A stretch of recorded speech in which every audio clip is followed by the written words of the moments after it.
Bigfoot saved me from a serial killer. It was a chilly autumn evening in the dense forests of Washington state. The air carried an eerie stillness, broken only by the rustling leaves and distant hoots of owls. This is where Emily Carter found herself stranded after her car skidded off the narrow mountain road during a sudden downpour. Her heart pounded as she realized how far she was from civilization. Before we begin, tell me, where are you listening from, and what time is it there? Emily had always been adventurous, but this trip to the Pacific Northwest seemed different somehow. She had planned a solo camping adventure near Mount Rainier National Park, hoping to escape the chaos of city life. Little did she know that fate would lead her into something far more terrifying than she could ever imagine. As darkness fell over the forest, Emily decided to set up camp under the cover of ancient trees. The moonlight barely penetrated through the thick canopy above, casting long shadows across the forest floor. It was around 9:30 p.m. when she first heard it, a faint whisper carried by the wind. Then came the sound of footsteps, deliberate, slow, methodical. The hairs on her neck stood up as she noticed strange markings carved into nearby tree trunks, symbols she couldn't recognize. Her mind raced with possibilities. Was it some kind of ritualistic sign? Or perhaps just another camper's graffiti? But deep down, she felt uneasy. Something about these marks didn't feel right. Suddenly, a loud crack echoed through the woods as a branch snapped nearby. Emily froze. Her flashlight beam trembled as she scanned her surroundings. That's when she saw him, a figure standing at the edge of her light's reach, tall, thin, with glowing eyes that pierced through the darkness.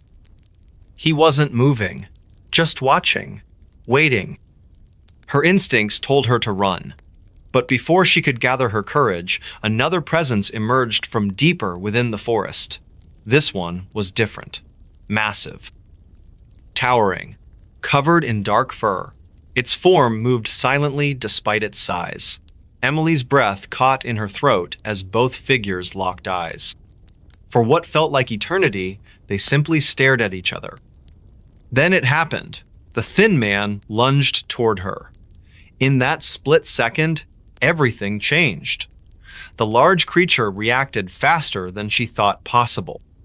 With a single powerful motion, it intercepted the attacker. What followed was a chaotic struggle between the two beings. Growls, snarls, and the chilling sound of bones breaking. Emily watched in disbelief as the mysterious beast fought fiercely to protect her. Though terrified, she couldn't help but notice how intelligent its movements were. Not animalistic, almost human-like. After what seemed like hours, but was likely mere minutes, the fight ended abruptly. The attacker lay motionless on the ground while the protector stood guard over Emily. Gathering her wits, she slowly approached the creature. To her astonishment, it allowed her close proximity. Without speaking, there was an understanding between them. A silent agreement that she wouldn't harm him if he kept her safe. They spent the night together under the watchful eyes of countless stars. The atmosphere shifted from fear to cautious gratitude. As dawn broke, the forest transformed dramatically. Golden sunlight filtered through the trees, chasing away the previous night's horrors. Emily knew she needed to leave. But so did her savior. Before parting ways, they shared one final moment of connection, an unspoken promise never to forget this encounter. Back in Seattle, days later, Emily tried returning to normal life. Yet something gnawed at her thoughts constantly. Who or what exactly saved her life that fateful night? And why did those symbols appear specifically around her campsite? Determined to find answers, she began researching local legends. Stories of Bigfoot sightings became increasingly familiar. Could her protector truly be one of these elusive creatures? But there was more, much more. As she dug deeper, disturbing patterns emerged regarding missing persons cases throughout the region. Each victim disappeared near similar symbol-marked areas. Coincidence? or evidence of something darker lurking in the shadows. Haunted by questions without answers, Emily vowed to uncover the truth, even if doing so meant risking another encounter with either her savior or its deadly adversary. Because now she understood, some things aren't meant to remain hidden forever, and sometimes salvation comes from places we least expect. Bigfoot's footprints led to an unmarked grave. The dense forest of Oregon's Cascade Range was quiet that evening, the kind of silence that felt heavy and unnatural. The sun had dipped below the horizon hours ago, leaving only a faint glow on the western edge of the sky. It was an ordinary night for most people in the small town of Timber Ridge, but not for John Carter, a local hiker who often ventured into the woods alone. He loved the solitude, the peace, and the chance to escape from the chaos of modern life. Little did he know that this particular journey would lead him down a path no one could have predicted. John set out at dusk, his flashlight cutting through the darkness as he followed a narrow trail that snaked its way through towering pines and ancient oaks. The air was cool, carrying with it the earthy scent of damp leaves and moss. His boots crunched softly against the ground, each step deliberate and measured. As he walked deeper into the forest, something unusual caught his eye: a series of large footprints pressed deeply into the soft soil. They were far too big to belong to any known animal or human. Unless, of course, they belonged to Bigfoot. He paused, his heart quickening slightly. This must be some prank, he muttered to himself, though deep down he couldn't shake the feeling that these tracks were real. The prints continued further along the trail, leading him farther away from the safety of the main path. Despite the growing unease in his chest, curiosity got the better of him. He decided to follow them, telling himself he'd turn back if anything seemed truly wrong. As John followed the mysterious footprints, the forest grew darker and more oppressive. The trees seemed to lean inward, their branches forming a canopy overhead that blocked out what little moonlight there was. The temperature dropped noticeably, and a chill ran down his spine. Somewhere in the distance, an owl hooted eerily, its call echoing through the stillness. He stopped momentarily to check his compass, ensuring he hadn't wandered off course. Everything appeared normal except those enormous footprints ahead of him. After about 30 minutes of walking, the trail abruptly ended at the base of a massive redwood tree. There, surrounded by ferns and fallen logs, lay something that made John freeze, a makeshift cross carved into the bark of the tree. It looked old, weathered by time and exposure to the elements. Beneath it, written in faded letters, were the words, "Rest in peace." "What is this?" John whispered, his voice trembling slightly.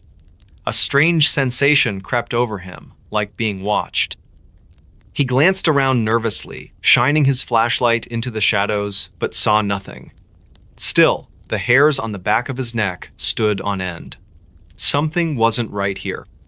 Then he noticed another detail: the footprints didn't stop at the tree. Instead, they circled around it before disappearing entirely. Confused and increasingly uneasy, John crouched down to examine the area more closely. That's when he found I-10 unmarked grave hidden beneath layers of dirt and pine needles. His stomach churned as he realized the significance of what he'd stumbled upon. Why was there a grave so deep in the woods? And why had no one ever mentioned it? His mind raced with questions, but before he could dwell on them too long, a sound broke the silence: a low growl, distant yet unmistakable. John froze again, his breath catching in his throat. Slowly, he turned his head toward the source of the noise. Through the gloom, he thought he saw movementa, dark shape moving between the trees. Panic surged within him, and without hesitation, he scrambled to his feet and began running back the way he came. The forest seemed alive now, every rustle of leaves and snap of twigs magnified tenfold. John's flashlight beam darted wildly as he pushed himself faster, adrenaline fueling his escape. Behind him, the growling grew louder, closer. He dared not look back, fearing what he might see. All he could focus on was reaching the safety of the main trail. Finally, after what felt like an eternity, he burst through the underbrush and onto the familiar path. Collapsing against a nearby boulder, he tried to catch his breath, his chest heaving. For several minutes, all he could hear was the pounding of his own heartbeat. But then, just as he began to calm down, he heard it, the unmistakable sound of heavy footsteps approaching from behind. John bolted upright, fear gripping him anew. He sprinted down the trail, his legs burning with exertion. The footsteps followed relentlessly, closing the gap with alarming speed. Whatever it wasn't slowing down. Desperation clawed at him as he searched frantically for a place to hide. Up ahead, he spotted a hollow log partially buried in the ground. Without thinking twice, he dove inside, pulling dead branches and leaves over the entrance to conceal himself. For what felt like hours, he lay there, barely daring to breathe. The creature, whatever it was, passed close by, its presence almost palpable. The air seemed to vibrate with energy, and John swore he could feel its gaze lingering nearby. Finally, after an agonizing wait, the sounds faded into the distance, and he allowed himself to relax slightly. When dawn finally broke, painting the forest in hues of gold and orange, John emerged from his hiding spot, shaken but alive. He knew he needed to get out of the woods as quickly as possible. Along the way, he passed the same redwood tree where he'd discovered the grave. This time, however, the makeshift cross was gone, replaced by fresh scratches in the bark. Chills ran down his spine as he hurried past, never looking back. Back in Timber Ridge, John recounted his experience to anyone who would listen. Some dismissed it as mere imagination or a bad dream, while others listened intently, their expressions grim. One elderly man named Walter nodded knowingly when John described the location of the grave. "That place has been trouble for years," Walter said solemnly. "People disappear up there, and no one talks about it." John never returned to that part of the forest. In fact, he sold his house in Timber Ridge shortly afterward and moved across the country, unable to shake the memory of that night. To this day, he wonders if the footprints really belonged to Bigfooter, if there was something even darker lurking in those woods. Missing Camper's final video shows a Sasquatch. The forest of Blackwater National Park was eerily silent that night. The stars twinkled faintly above, casting an almost ghostly glow over the dense trees and underbrush. It was 10:45 p.m. when Emily Carter set up her final video recording in the remote area known as Whispering Pines Campsite. Her voice trembled slightly as she spoke into the camera. "This is my last attempt to capture anything unusual. I feel like I'm being watched." She paused, looking around nervously. The air felt heavy, oppressive even, with a chilling wind rustling through the branches. Emily had been camping alone for 3 days, determined to find evidence of the legendary Sasquatch that supposedly roamed these woods. Local folklore whispered tales of massive, hairy creatures watching from the shadows, but most dismissed them as mere legend. Yet something about this place unsettled her deeply. Every creak of a branch or distant howl made her heart race faster than before. At 11:17 p.m., her camera captured what would become the most debated piece of footage in modern history.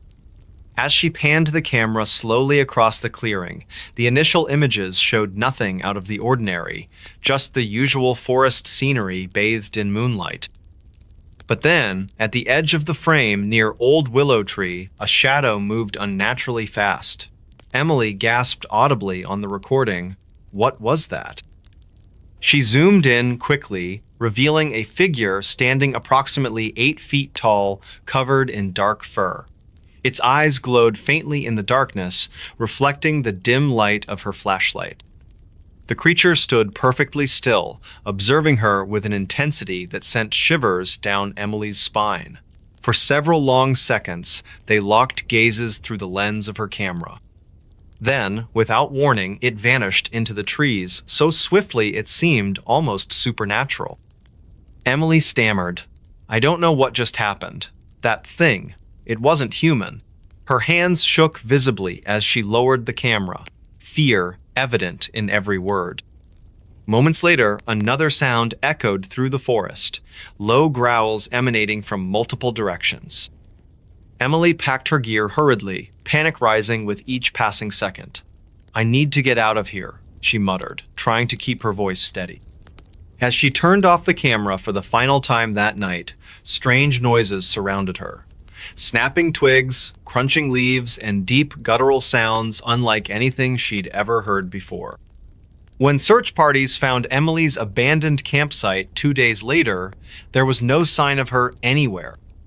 All they discovered was the damaged remains of her tent, scattered belongings, and the chilling video footage she'd recorded. Investigators noted peculiar tracks leading away from the site, much larger than any known animal species, but dismissed them officially as bear prints despite their unusual pattern. Back in town, locals exchanged uneasy glances upon hearing the news. Many remembered similar disappearances throughout the decades, always occurring during full moons near Whispering Pines. Some spoke of seeing towering figures moving silently between the trees late at night, while others claimed to have heard haunting screams coming from deep within the forest. These stories were often met with skepticism, yet now they carried new weight after Emily's disappearance. Months passed, and theories abounded regarding her fate. Cryptozoologists analyzed the video frame by frame, debating whether the creature caught on film could indeed be evidence of Sasquatch existence. Skeptics argued it was merely a well-placed costume or optical illusion caused by lighting conditions. However, none could explain the sheer terror etched onto Emily's face as she confronted whatever lurked in those woods. 1 year later, hikers stumbled upon something disturbing deep within Blackwater National Park. Remnants of clothing believed to belong to Emily, partially buried beneath fallen leaves and moss. Nearby, more mysterious footprints dotted the soft earth, some nearly twice the size of normal human steps. Authorities sealed off the area indefinitely, citing safety concerns for future visitors venturing too far off designated trails. Today, the story of Emily Carter serves as both cautionary tale and enduring mystery among outdoor enthusiasts nationwide. Those brave enough to visit Whispering Pines campsite report eerie sensations, feelings of being watched, unexplained noises, and sometimes glimpses of fleeting movement just beyond reach of sight. Rangers warn against overnight stays in the vicinity due to numerous reports of unsettling encounters since Emily's vanishing act. For many Americans, especially those living near wooded regions where such legends thrive, the possibility of Sasquatch remains tantalizingly real. Whether mythical beast or misunderstood creature, its presence continues to haunt our collective imagination. And perhaps somewhere deep within Blackwater National Park, amidst ancient trees and shadowy clearings, Emily's unanswered questions linger alongside the cryptic entity that took her away that fateful night. Bigfoot stalked our camp for 3 nights. It was a chilly autumn evening in the Cascade Mountains of Washington State. The air smelled of pine and damp earth as we set up camp near Lake Wenatchee. A group of 5 friends, Mark, Jake, Emily, Tom, and Lisa had decided to spend their long weekend exploring this remote wilderness area known for its breathtaking views and serene surroundings. Little did they know that their adventure would turn into something far more terrifying than any of them could have imagined. We arrived at the lake just before sunset on Friday. The golden light cast long shadows across the forest floor, creating an almost magical atmosphere. We chose a spot about half a mile from the water's edge, surrounded by towering fir trees. It felt like stepping into another world, a place untouched by civilization. As night fell, the temperature dropped sharply, and the sounds of the forest came alive around us. Crickets chirped rhythmically, owls hooted in the distance, and occasionally the wind rustled through the branches above. On our first night, everything seemed normal. We gathered around the campfire, sharing stories and laughing under the starlit sky. But sometime after midnight, when most of us were already asleep inside our tents, strange noises began to echo through the woods. At first, it sounded like branches snapping far off in the distance. Then came deeper thuds, as if something heavy was walking nearby. Mark woke up, startled, and whispered loudly enough to wake everyone else. "Did you hear that?" Everyone sat bolt upright, hearts pounding. We unzipped one side of the tent cautiously and peered outside.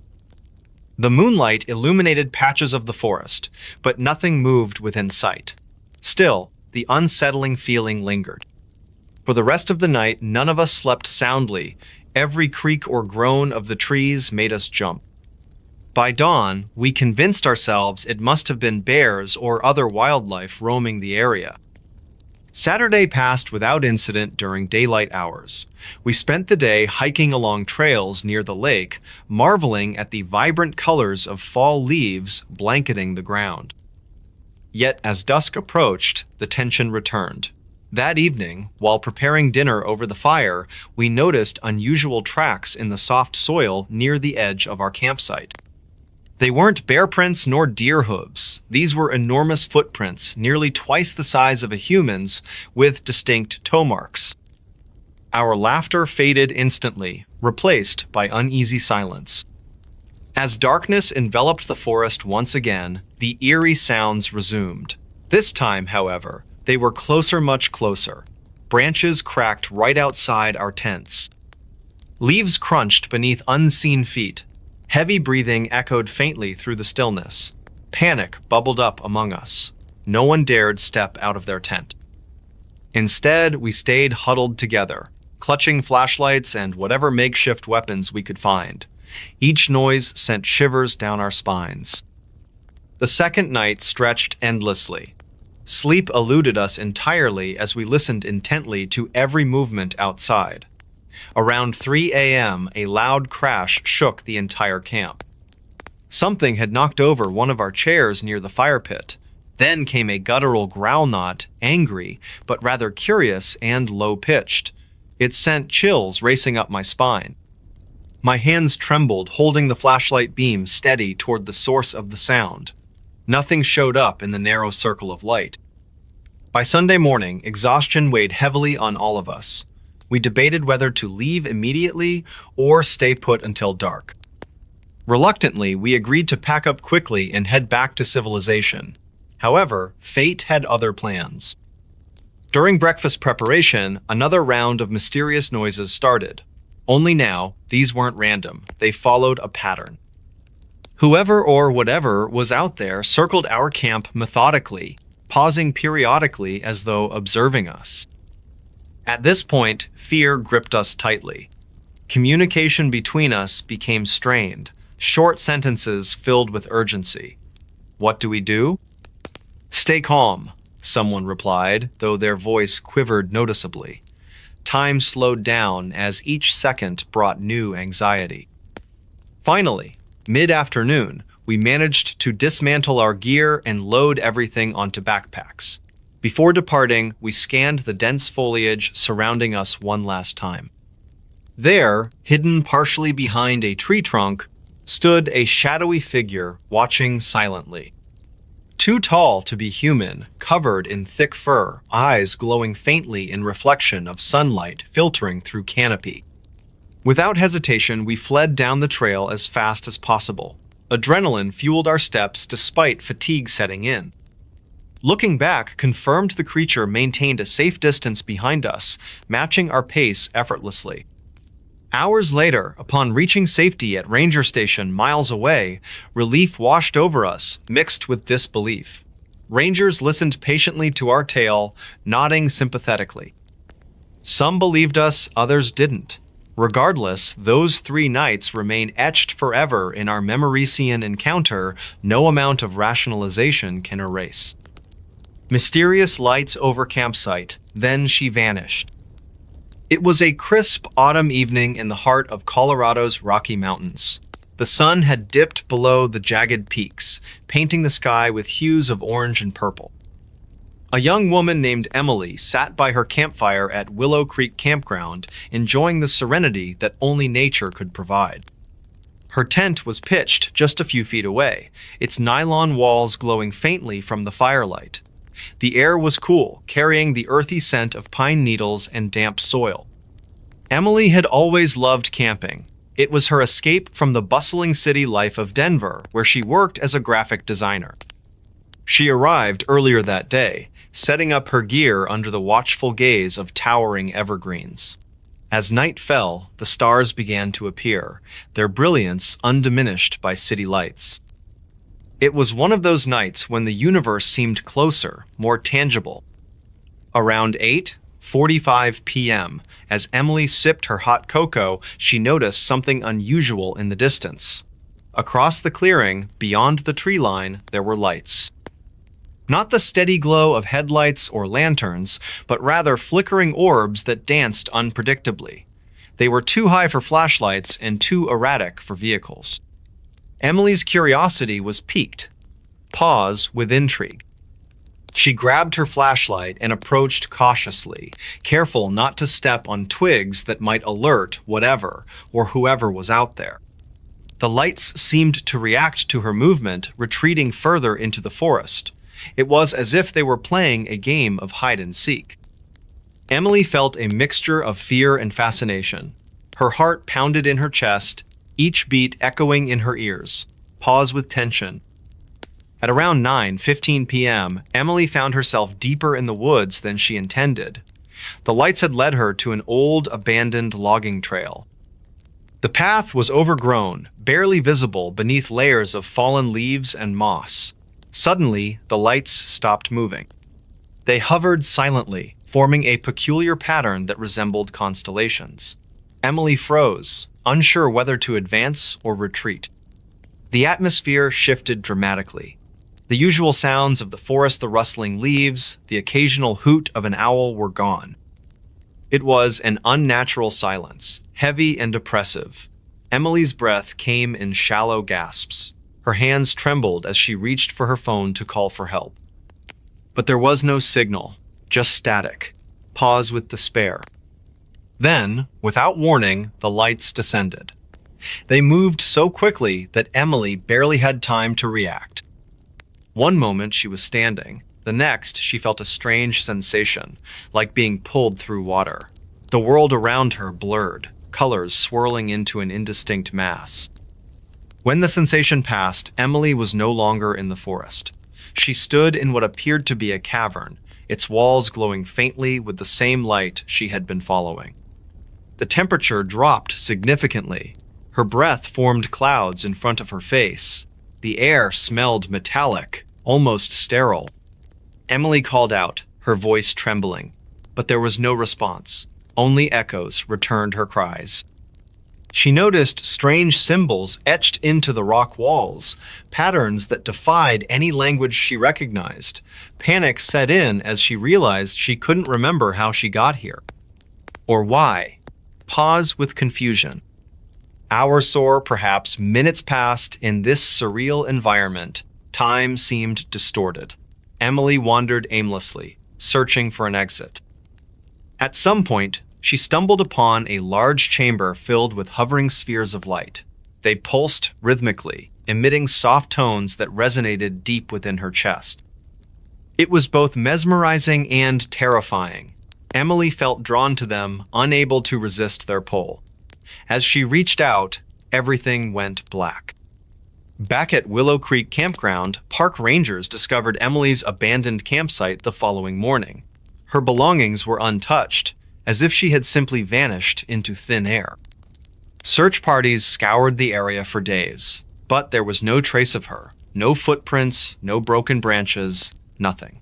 It was as if the forest had swallowed her whole. Missing boy found alive in unlikely place. The small town of Willow Creek, nestled in the heart of the Appalachian Mountains, was no stranger to whispers of strange occurrences. It was a place where legends were born and secrets lingered in the shadows of towering pines. On an evening that seemed like any other, the air carried a chilling breeze as the sun dipped below the horizon, painting the sky with hues of orange and purple. The clock struck 7, and the residents of Willow Creek gathered at the local community center for what would become one of the most unforgettable nights in their history. It all began when 8-year-old Ethan Carter went missing. His disappearance happened so suddenly that it left everyone in disbelief. Ethan had been playing near his home on Maple Street, just a stone's throw away from the forest edge. His mother, Karen, recalled seeing him last around 5:30 p.m., laughing and chasing after butterflies in the backyard. By 6:00 p.m., when she called out for him to come inside for dinner, there was no response. She searched the house, the yard, and even knocked on a few neighbors' doors, but Ethan was nowhere to be found. As word spread through the close-knit community, panic set in. Sheriff Tom Henderson arrived promptly, organizing a search party consisting of volunteers, police officers, and even some curious teenagers eager to help. The initial focus was the dense woods behind Ethan's house, a place many children frequented during warmer months. However, as hours passed, the search proved fruitless. Darkness fell quickly over the mountains, casting long shadows across the landscape. Flashlights flickered among the trees, illuminating patches of underbrush but offering no sign of the missing boy. By midnight, the temperature dropped sharply, and the wind howled through the branches like a mournful cry. Despite the cold, the search continued relentlessly. Dogs sniffed the ground, trying to pick up Ethan's scent, while helicopters buzzed overhead, their spotlights cutting through the darkness. Yet, every lead ended in disappointment. Some suggested he might have wandered deeper into the forest, possibly disoriented or injured. Others whispered about something more sinister, something that locals preferred not to talk about openly. Willow Creek had its share of dark tales, passed down through generations. Stories spoke of a mysterious figure known only as the Watcher, who supposedly roamed the woods at night, preying on those who ventured too far from safety. Though dismissed by most as mere folklore, these stories resurfaced in hushed conversations among the townsfolk that evening. Fear mingled with determination as they pressed on, hoping against hope that Ethan was still alive. At dawn, the search resumed with renewed vigor. This time, however, attention turned to areas less expected. One volunteer, Mark Rivers, proposed checking abandoned buildings scattered throughout the outskirts of town. Among them was the old mill, a crumbling structure located near the riverbank. Once a bustling hub of activity, it now stood silent and desolate, its windows shattered and walls covered in moss. Few dared approach it due to its eerie reputation, but desperation drove the group toward it. Inside the mill, the atmosphere was oppressive. Dust hung thick in the air, and the faint sound of dripping water echoed off the walls. Shadows danced eerily in the dim light filtering through broken panes. As they combed through each room, a peculiar noise caught their attention, a soft whimpering coming from the basement. With hearts pounding, they descended the creaking stairs, flashlights cutting through the gloom. There, huddled in the corner of a dusty alcove, sat Ethan. His clothes were torn and his face smeared with dirt, but he was alive. Relief washed over the rescuers, though it was tinged with confusion and unease. How had Ethan ended up here? More unsettling was the realization that someone or something had kept him hidden. Evidence suggested deliberate effort. Blankets arranged neatly beside him, food wrappers scattered nearby, and strange carvings etched into the wooden beams above. Ethan's condition raised more questions than answers. When questioned gently by Sheriff Henderson, the boy recounted fragments of his ordeal. He remembered wandering into the woods, becoming lost amid the towering trees. Then, he spoke of a mantle, shadowy and unnervingly calm, who appeared seemingly out of nowhere. This man led Ethan to the mill, claiming it was safe and warm. Ethan couldn't explain why he trusted him, only that something about the man felt oddly familiar, as if he'd seen him before in dreams. Further investigation revealed additional anomalies. Footprints leading to the mill matched neither Ethan's nor those of the search party members. A single boot print remained near the entrance, impossibly large and deeply embedded in the hard-packed earth. Inside the mill, investigators discovered remnants of candles placed strategically around the space, forming patterns that defied logic. Most disturbingly, a journal was found tucked beneath a loose floorboard. Its pages contained cryptic entries written in a hand unfamiliar to anyone in town. References to the Chosen and Guardians of the Threshold littered the text, hinting at rituals performed within the mill's confines. Word of Ethan's rescue spread rapidly, bringing both relief and unease to Willow Creek. While celebrations erupted in some corners of the town, others grew increasingly wary. Parents warned their children to stay clear of the woods, and late-night gatherings dwindled as paranoia took root. Theories abounded regarding Ethan's captor, ranging from a reclusive hermit living in the wilderness to supernatural entities drawn to vulnerable souls. Months later, the case remained unsolved. Authorities pursued leads but ultimately concluded that without concrete evidence, little could be done. Ethan returned to school, though changes in his behavior became apparent. He became quieter, often staring off into the distance, with an expression that suggested he saw things no one else could. At night, he claimed to hear whispers calling his name, urging him back to the mill. For the people of Willow Creek, life slowly returned to normaler, as normal as it could be given the lingering mystery. Yet, whenever the wind swept through the valley, carrying with it the scent of pine and damp earth, memories of that fateful night resurfaced. And deep within the forest, amidst the rustling leaves and chirping crickets, the legend of the Watcher lived on, waiting patiently for another soul to claim. Pause here. Let the silence sink in. Let listeners feel the weight of uncertainty hanging heavy in the air. Though Ethan was found alive, the true nature of his ordeal remains shrouded in mystery. Was it human intervention or something far beyond comprehension? The question lingers, haunting the minds of those who dare delve too deeply into the secrets of Willow Creek. As years pass, new generations grow up hearing tales of the boy who vanished and the unlikely place where he was found.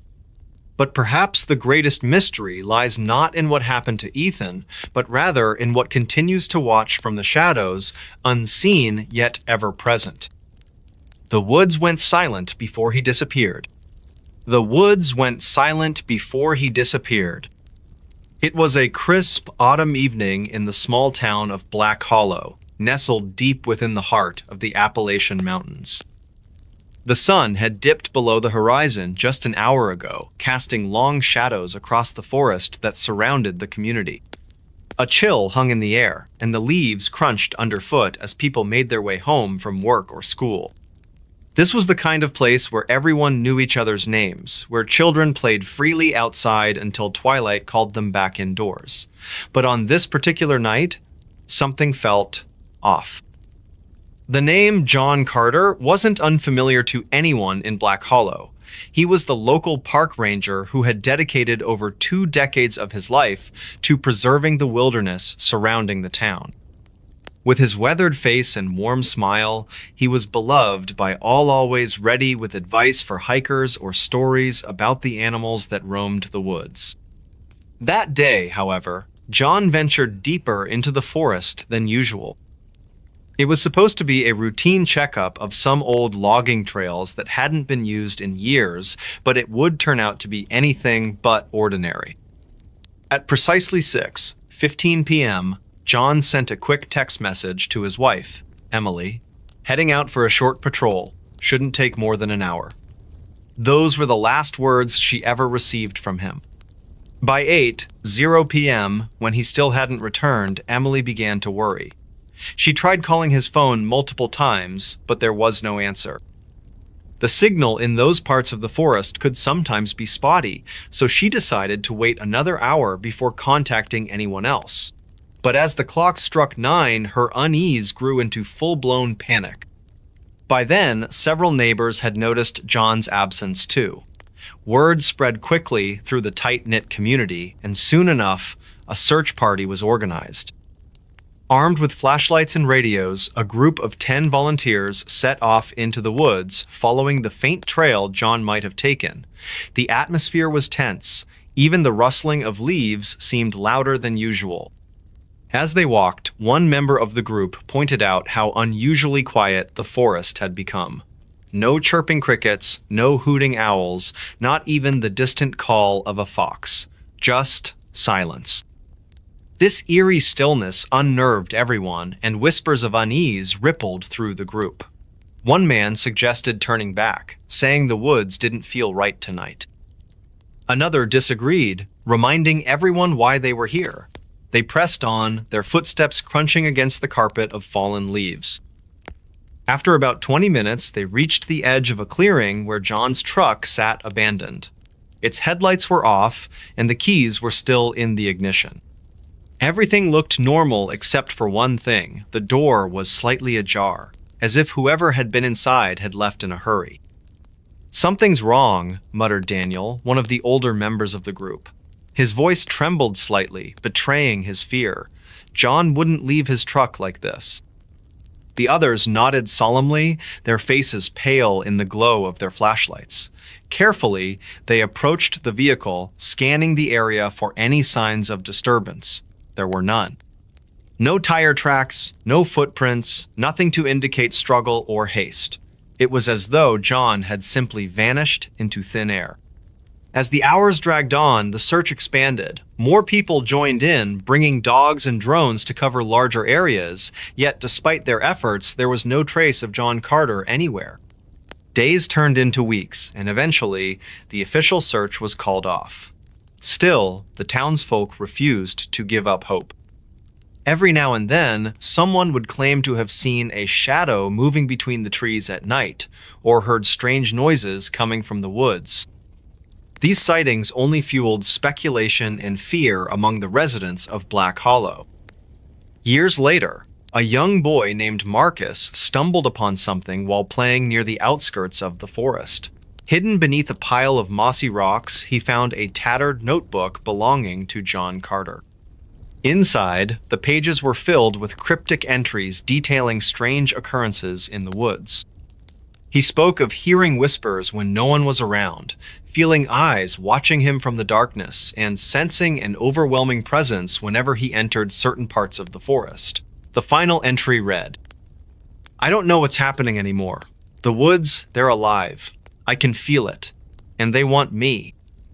Marcus showed the notebook to his parents, who immediately brought it to the authorities. Experts examined the writings closely, trying to make sense of what John might have encountered. Some dismissed it as paranoia brought on by years of isolation in the wild. Others weren't so sure. The mystery of John Carter's disappearance remains unsolved to this day, haunting the people of Black Hollow and serving as a chilling reminder that some secrets are best left buried. And so, whenever the wind howls through the trees and the forest falls silent once more, the residents of Black Hollow remember the man who disappeared without a trace and wonder if perhaps, somewhere deep within the woods, he's still listening, waiting, watching. Entire search party vanished in National Park. It was a crisp autumn morning in the heart of Yellowstone National Park when an experienced search party vanished without a trace. The park, vast and untamed, stretched endlessly under a sky painted with hues of orange and blue. It was October, and the air carried a chill that sent shivers down the spines of those who dared venture deep into its wilderness. This is the story of 5 individuals. Mark, Emily, Jacob, Lily, and Tomashu embarked on what should have been a routine mission, but ended up disappearing forever. The group had assembled at dawn near the Old Faithful Geyser area, a place bustling with tourists eager to witness nature's clockwork eruption. They were tasked with locating another missing hiker reported 2 days prior. Mark, the leader of the team, stood tall among them, his voice steady as he briefed everyone before they set out. We'll follow the trail south toward Shoshone Lake, he said firmly, pausing for effect. Stay together and keep your radios on at all times. His tone carried authority, yet there was a hint of unease beneath it, something only someone familiar with him could detect. Emily, the youngest of the group, adjusted her backpack nervously while glancing around at the towering pines surrounding them. She had always loved the outdoors but felt uneasy this morning, though she couldn't quite put her finger on why. Jacob, a seasoned ranger known for his sharp wit and quick thinking, gave her a reassuring smile. "Don't worry, kid," he joked lightly, clapping her shoulder. "If anything weird happens, I'll protect you from the bears." His laughter echoed briefly through the trees, breaking some of the tension hanging in the air. Lily, the biologist of the group, scribbled notes in her journal about the local flora and fauna, her mind preoccupied by the strange behavior of birds she'd observed earlier that week. "They've been unusually quiet," she murmured softly to herself, more concerned than curious now. Thomas, the tech specialist responsible for maintaining communication equipment, double-checked each device meticulously. He nodded confidently once everything seemed operational, though deep inside he harbored doubts about how reliable these gadgets would be deep within the forest where signals often faltered. As the sun climbed higher, casting golden light over the dense woods, the group began their trek along well-marked trails leading deeper into the park's interior. At first, everything appeared normal: the crunch of leaves underfoot, the distant calls of wildlife, the occasional rustle of wind through branches. But as hours passed and the landscape grew increasingly remote, subtle changes started creeping into their surroundings. Around midday, just as they approached a secluded meadow surrounded by ancient evergreens, the atmosphere shifted abruptly. A sudden silence enveloped the area, so profound it felt unnatural. Not even the faintest whisper of breeze stirred the leaves above them. Mark stopped abruptly, raising a hand to signal caution. "Something doesn't feel right," he whispered hoarsely, his brow furrowed in concentration. The others exchanged wary glances, sensing the same oppressive stillness pressing against their senses like an invisible weight. And then came the sound, a low, guttural growl emanating from somewhere beyond the tree line. It wasn't the kind of noise associated with any known animal species in the park. It was deeper, darker, almost otherworldly. Jacob instinctively reached for his flashlight, flicking it on despite the daylight. "What the hell was that?" he demanded sharply, his usual humor replaced by raw anxiety. No one answered immediately. Instead, they listened intently, waiting for whatever made that sound to reveal itself. Minutes dragged on, heavy with anticipation. By late afternoon, the situation worsened dramatically. Their GPS devices malfunctioned simultaneously, displaying erratic readings that defied logic.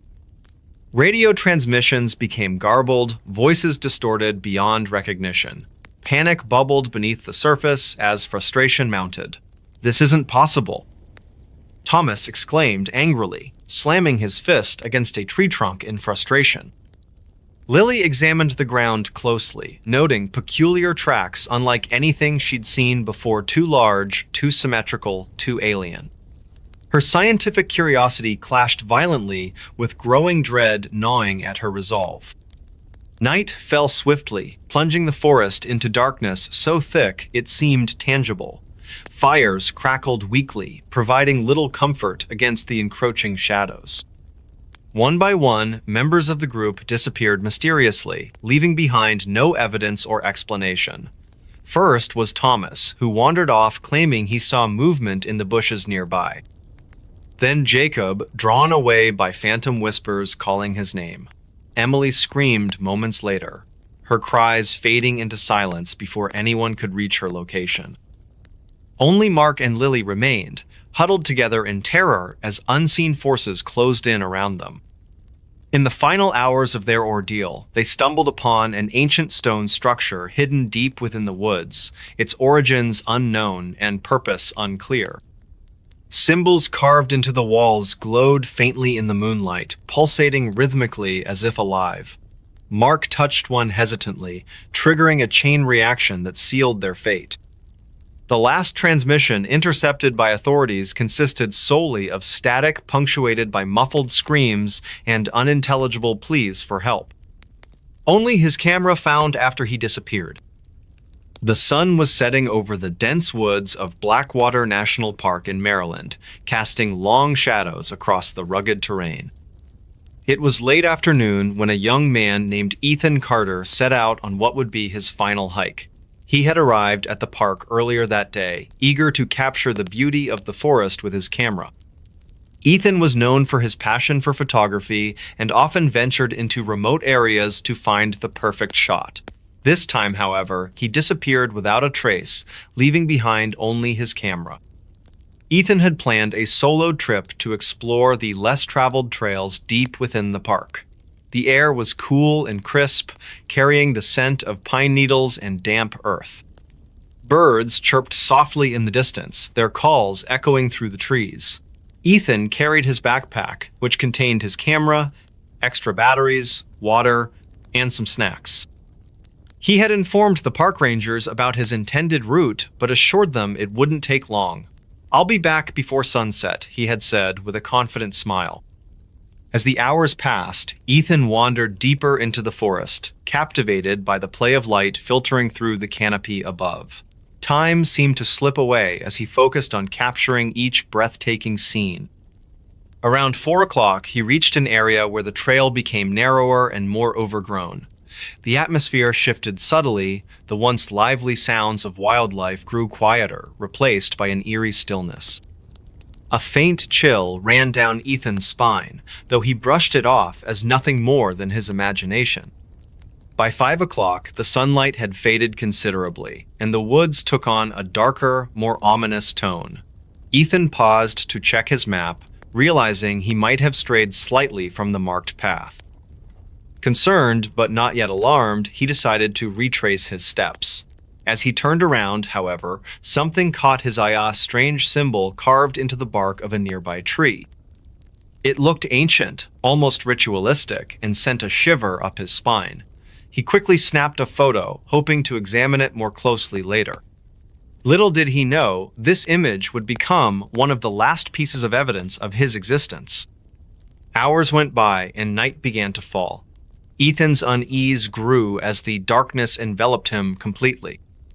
The temperature dropped sharply, and the silence was now absolute, save for the occasional rustle of leaves in the wind. At some point, Ethan must have stumbled or fallen because his belongings were later found scattered near a cluster of boulders. His backpack lay open, its contents spilled out, including his water bottle and snacks. Most disturbingly, his camera remained intact, as if deliberately left behind. When Ethan failed to return to the ranger station by morning, a search party was immediately organized. Volunteers scoured the park, calling out his name and following any potential leads. Days turned into weeks, yet no sign of Ethan emerged beyond those initial items. The photos stored in his camera provided little clarity. Among the usual landscape shots, there were several images of the mysterious symbol, along with one particularly unsettling photograph. In it, a shadowy figure appeared just outside the frame, barely visible among the trees. Zooming in revealed nothing definitive, but the feeling of being watched lingered heavily in the minds of those who viewed it. Local legends whispered of Blackwater National Park's dark history. For generations, people spoke of an entity that roamed the woods, preying on those who ventured too far from safety. Some called it the Watcher, claiming it lured victims deep into the forest before vanishing with them forever. Skeptics dismissed these tales as mere folklore, but the disappearance of Ethan Carter reignited old fears among the community. Interviews with friends and family painted a picture of a kind-hearted young man who loved adventure but never took unnecessary risks. His absence defied logic, leaving everyone searching for answers they might never uncover. Years later, hikers occasionally report strange occurrences in the same region where Ethan vanished. Shadows moving between the trees, whispers carried on the wind, and an overwhelming sense of dread are all described by those brave enough to venture there alone. Despite numerous investigations and expeditions, no concrete evidence has surfaced to explain Ethan's fate.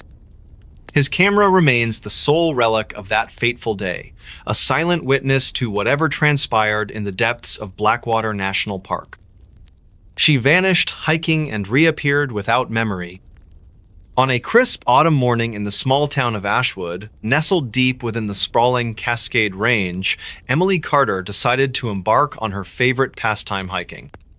The sun was just beginning to rise, casting golden hues over the dense forest and jagged peaks surrounding her. She had chosen the infamous Black Hollow Trail, known for its breathtaking vistas but also whispered tales of strange occurrences. Emily carried with her a backpack filled with essentials: water bottles, snacks, a flashlight, and her trusty camera. Her heart swelled with excitement as she stepped onto the trail at 6:45 a.m., eager to capture the beauty of nature before the day grew too bright. The air was cool and refreshing, carrying the earthy scent of pine needles and damp soil. Birds chirped melodiously overhead, and the occasional rustle of leaves hinted at unseen creatures moving through the underbrush. As Emily climbed higher, the path became steeper, winding through towering trees that seemed to stretch endlessly toward the sky. By mid-morning, she reached an overlook where the valley below unfolded like a patchwork quilt of greens and browns. She paused here, snapping photos while marveling at the serene landscape. However, something felt off.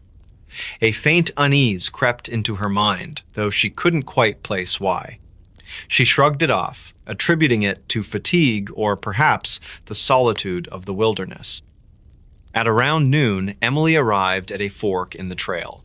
One path led straight ahead, continuing upward toward the summit, while the other veered sharply to the left, descending into what locals called the Shadow Glen. Despite warnings from friends about this section being less traveled and rumored to be eerie, curiosity got the better of her. With a determined smile, she took the left turn, her boots crunching softly against the gravel beneath her feet. As she ventured deeper into the glen, the atmosphere shifted dramatically. Sunlight struggled to penetrate the thick canopy above, leaving the area dimly lit even during daylight hours. The temperature dropped noticeably, and an unsettling silence enveloped her. No birds sang, no wind stirred the branches. It was as if the forest itself held its breath. Emily quickened her pace, feeling increasingly uneasy. At one point, she thought she heard footsteps behind her, soft, deliberate, and unnervingly close, but when she turned, there was nothing but empty trees. Time seemed to lose all meaning as she walked. Hours might have passed, or perhaps mere minutes. It was impossible to tell. Eventually, exhaustion overwhelmed her, and she decided to rest by a large boulder near a narrow stream. Sitting down, she sipped some water and glanced around cautiously. That's when she noticed the symbols carved into the bark of nearby trees. Strange, swirling patterns resembling ancient runes caught her eye, their origins unknown. Fear prickled along her spine, but before she could investigate further, darkness claimed her. When Emily woke up, she found herself lying on cold, hard ground. Panic surged through her as she realized she had no memory of falling asleep or anything else for that matter. Her surroundings were unfamiliar, and the once familiar sounds of the forest now seemed alien and hostile. Worst of all, her watch was missing, and her phone lay shattered beside her, its screen cracked beyond repair. Confusion gave way to terror as she stumbled forward, calling out for help in a trembling voice. "Hello? Is anyone there?" she shouted, her voice cracking with desperation, but the only response was the haunting echo of her own words. Hours or maybe days passed as Emily wandered aimlessly through the woods. Hunger gnawed at her stomach and thirst burned her throat. Shadows danced eerily around her, taking shapes that made her blood run cold. At night, strange noises echoed through the forest, low growls, distant whispers, and the sound of twigs snapping far too often to be coincidental. Each step felt heavier than the last, yet she pressed on, driven by sheer willpower in the hope of finding safety. Then came the moment that would forever haunt her dreams. On the third evening or so, she guessed Emily stumbled upon a clearing bathed in moonlight. In the center stood a massive stone altar, its surface covered in dried moss and strange carvings identical to those she'd seen earlier on the tree trunks. Surrounding it were several figures cloaked in tattered robes, their faces obscured by hoods. They moved in unison, chanting in a guttural language she didn't recognize. Paralyzed with fear, Emily watched as they placed a glowing object atop the altar, crystal-like structure, pulsating with an unnatural light. Before she could react, one of the figures turned toward her, pointing a skeletal finger directly at her position. The next thing she knew, everything went black again. When Emily finally emerged from the forest 2 weeks later, she was barely recognizable. Rescuers found her wandering near the edge of Black Hollow Trail, disoriented and muttering incoherently. Her clothes were torn, her skin pale and gaunt, and her eyes held a vacant stare that chilled those who looked into them. When questioned, Emily could provide little information. She remembered starting her hike, but nothing after entering the Shadow Glen. Most disturbingly, she insisted she hadn't been alone, that someone, or something, had been watching her every move. Doctors examined Emily thoroughly, searching for physical explanations for her condition. While malnourishment and dehydration accounted for some symptoms, others remained inexplicable. MRI scans revealed unusual activity in certain regions of her brain, suggesting trauma or exposure to phenomena beyond conventional understanding. Psychologists attempted to piece together fragments of her lost memories through hypnosis, but each session ended abruptly when Emily screamed and clutched her head in agony. News of Emily's disappearance and miraculous return spread quickly throughout Ashwood, reigniting old legends about the Black Hollow Trail. Some spoke of cursed lands guarded by spirits angered by human intrusion. Others whispered of secret cults practicing dark rituals deep within the forest. Whatever the truth may be, Emily refused to speak of it publicly. Instead, she locked herself away in her home, haunted by nightmares and plagued by fleeting images of glowing crystals and hooded figures. Serial killer hid victims in plain sight. The small town of Willow Creek, nestled deep within the heart of rural America, was known for its serene beauty and tight-knit community. The rolling hills, lush forests, and picturesque farms painted a tranquil image that attracted visitors year-round.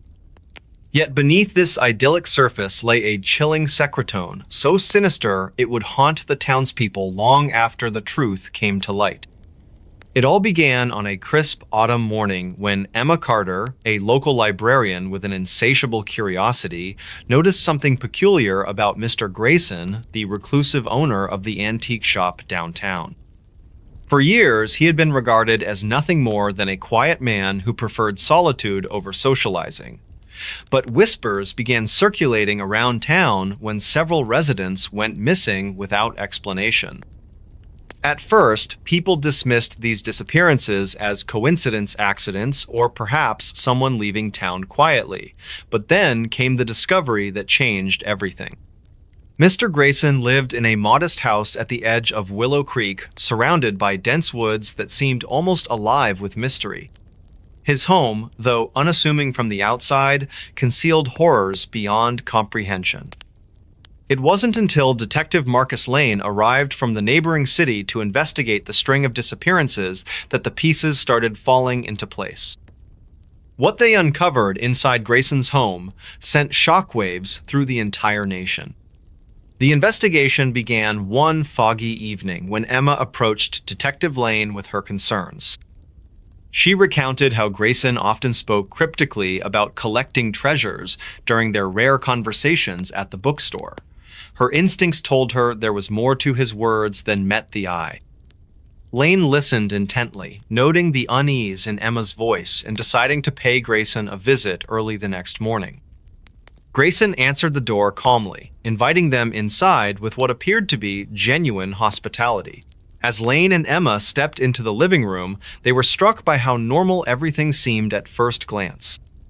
Bookshelves lined the walls, filled with novels and historical texts. A fireplace crackled softly in the corner, casting a warm glow across the space.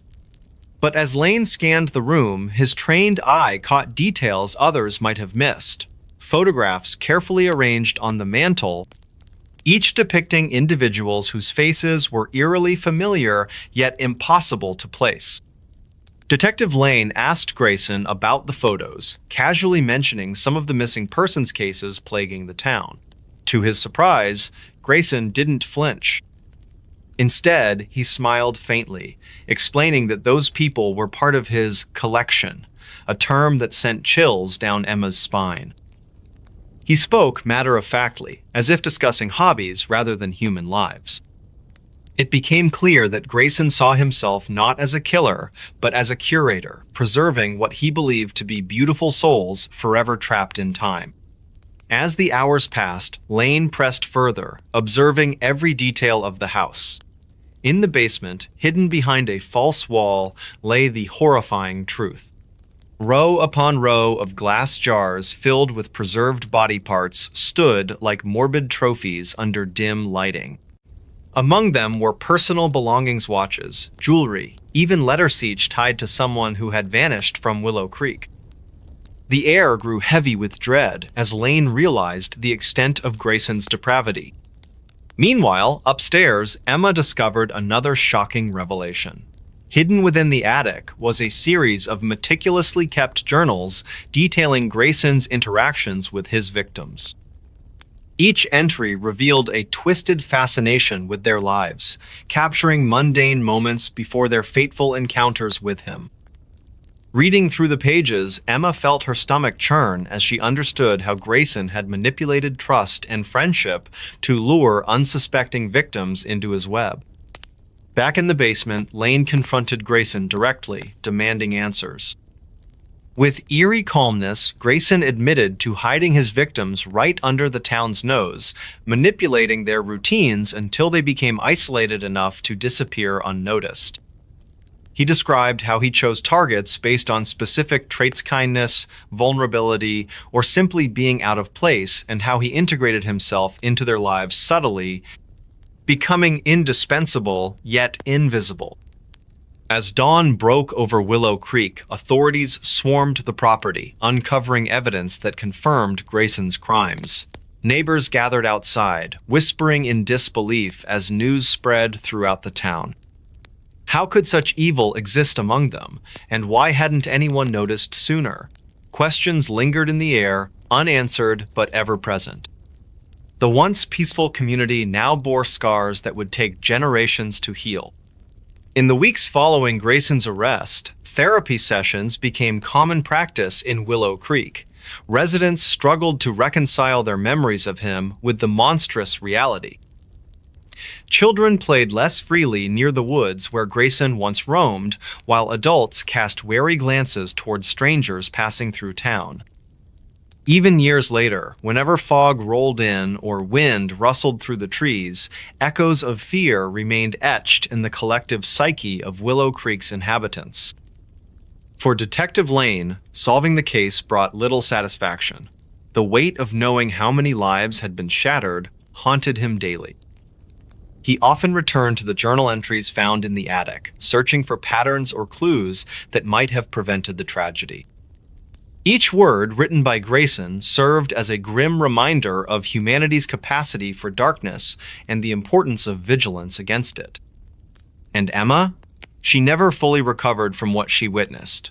Though grateful for having helped bring justice, she couldn't shake the feeling that something darker still lurked within Willow Creek's shadows. On quiet nights, she'd sit by her window staring out at the forest where Grayson used to walk. Sometimes she swore she saw movement among the tree shapes, too fleeting to confirm, but impossible to ignore.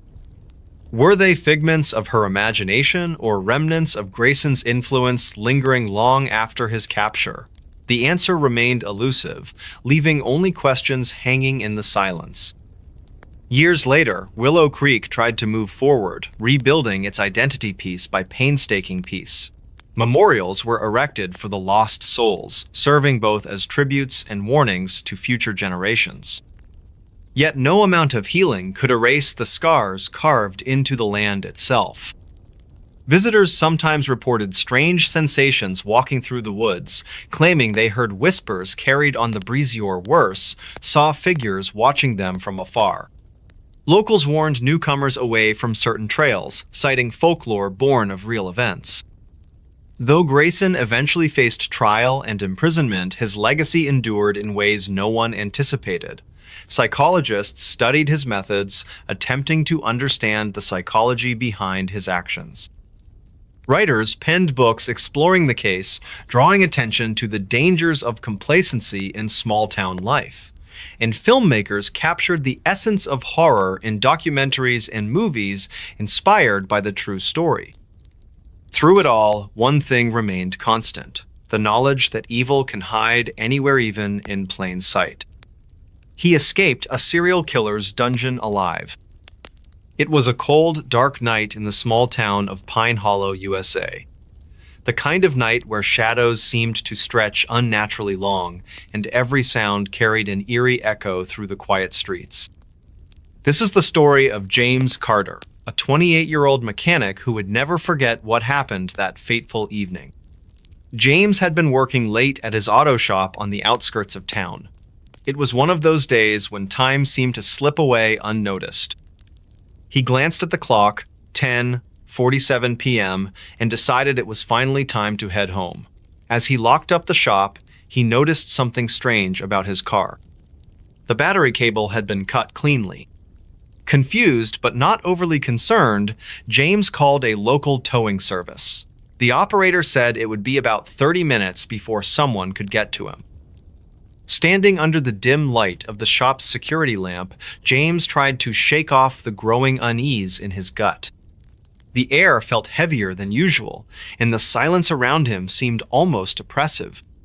At exactly 11:15 p.m., a black van pulled into the driveway. The driver introduced himself as Tom from Reliable Towing. Something about the man set James's instincts on high alert. Tom's demeanor was too calm, too deliberate. But before James could act on his intuition, everything went black. When James woke up, he found himself chained to a cold concrete wall in what appeared to be a basement. The room smelled of damp earth and something metallic: blood. His head throbbed painfully from where he'd been hit. Slowly, his eyes adjusted to the dim light coming from a single bare bulb hanging from the ceiling. The first thing James noticed was the collection of tools neatly arranged on a long workbench. Surgical instruments, ropes, knives, all meticulously organized. His stomach churned as he realized the horrifying truth: he was in the lair of a serial killer. The second thing he noticed were the photographs pinned to the wall opposite him. Each showed a different person, all bearing similar injuries. Some were crossed out with red marker. Days passed in that nightmare world. Or maybe it was weeks. Time lost all meaning in the underground dungeon. The captor, whose real name James never learned, visited sporadically. Sometimes to bring food, sometimes just to stand there in silence, watching him with an unsettling intensity. But then came the moment that changed everything. One night, while their captor was distracted by a phone call upstairs, James managed to loosen his chains using a piece of broken glass he'd hidden during one of his feeder visits. The opportunity was fleeting, but James knew this might be his only chance. Moving silently despite his aching body, James navigated through the labyrinthine basement. Every step echoed ominously in the stillness. His heart pounded so loudly he feared it would give him away. Finally, he reached a heavy metal door. It took several agonizing minutes to pry it open enough to squeeze through. The fresh night air hit him like a physical force. Freedom tasted sweeter than anything he'd ever known. But his ordeal wasn't over yet. James needed to find help without leading anyone back to the dungeon. Stumbling through the woods surrounding the property, he eventually reached a rural highway. A passing truck driver stopped when he saw James's disheveled state. The man called the police immediately. When authorities searched the location James described, they uncovered horrors beyond comprehension. Multiple bodies, each showing signs of prolonged captivity and torture. Evidence suggested the killer had been operating for years. James spent months recovering physically and psychologically. The trauma would stay with him forever, but he also became a symbol of hope for others. By surviving against impossible odds, he helped bring justice to victims who couldn't speak for themselves. And though he'll never forget those dark days in the dungeon, James chooses to focus on living fully in the present. The case remains open as authorities continue searching for the elusive predator. Meanwhile, James has dedicated his life to raising awareness about human trafficking and supporting other survivors. In the quiet moments when memories threaten to overwhelm him, he reminds himself of the simple truth that kept him going through those darkest hours. Life is precious and worth fighting for, no matter the cost. This is James Carter's story, a tale of survival, resilience, and triumph over unimaginable horror. And though the scars may never fully fade, they serve as a powerful reminder of the human spirit's incredible capacity to endure. Even in the face of pure evil, the town of Pine Hollow has mostly returned to normal, though some say they can still hear faint cries echoing through the forest on quiet nights. Whether it's just the wind or something more sinister remains unknown. What we do know is that James Carter's courage continues to inspire countless others facing their own personal darkness. Proof that even in our lowest moments, there's always a chance for light. Last photo of hiker revealed horrifying detail. The last photo of hiker revealed horrifying detail. A soft breeze swept through the dense forest of Mount Rainier National Park as Emily Carter prepared for her morning hike. The sun had barely risen above the horizon, casting a golden glow over the mist-covered trees at 6:15 a.m. Her breath created small clouds in the crisp mountain air as she adjusted her backpack and checked her camera one last time. The park rangers had warned about the unpredictable weather, but Emily felt confident with her years of hiking experience. At 7:30 a.m., Emily reached the first significant landmark, an ancient cedar tree that stood like a guardian at the edge of the trail. She paused to take a few photos, capturing the way the sunlight filtered through the thick canopy. Little did she know this would be one of the last normal moments of her journey. By 9:45 a.m., the trail had become increasingly difficult, with roots snaking across the path and rocks covered in moss. Emily's GPS signal began to weaken, causing her to feel a slight unease. Still, she pressed on, driven by her passion for discovering hidden beauty in nature. Around noon, she arrived at a secluded clearing where wildflowers painted the ground in vibrant colors. It was here she took what would later become known as the horrifying photo. Emily noticed something peculiar about half a mile ahead, what appeared to be a large shadow moving between the trees despite the stillness of the forest. Her heart rate quickened as she raised her camera to capture the strange phenomenon. The digital display showed 12:37 p.m. when she snapped the image. Feeling both exhilarated and unnerved, she decided to turn back. As darkness fell around 6:00 p.m., Emily realized she was completely lost. Panic set in as she called emergency services, only to hear static on her phone. The temperature dropped rapidly, and unnatural sounds began echoing through the woods, low growls and whispers that made her blood run cold. She managed to send a final text message to her family before her phone died completely.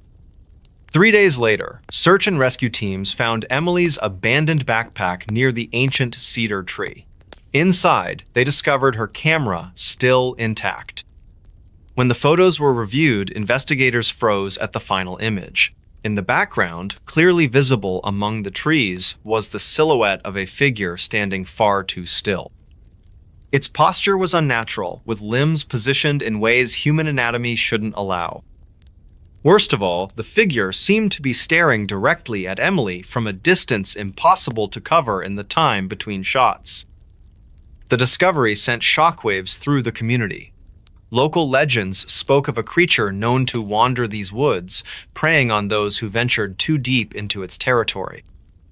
Park rangers increased patrols and issued warnings to hikers, but nothing could explain the chilling details captured in that final photograph.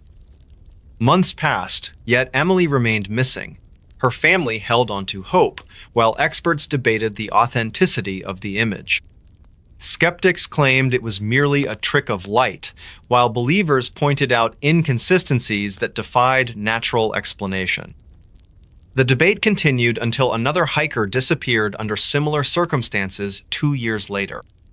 Today, visitors to Mount Rainier often report strange sensations along that particular trail, a feeling of being watched, cold spots appearing out of nowhere, and eerie noises that seem to come from everywhere and nowhere simultaneously.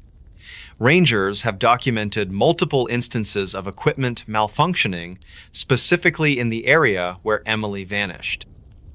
The National Park Service maintains official records of these incidents, though many details remain classified.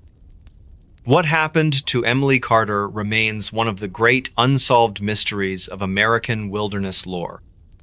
Some say her camera still operates somewhere deep within the forest, endlessly snapping pictures of whatever moves through the shadows. Visitors are advised to tread carefully through these parts. For those who dare to explore after dark, locals warn of a presence that lingers just beyond sight.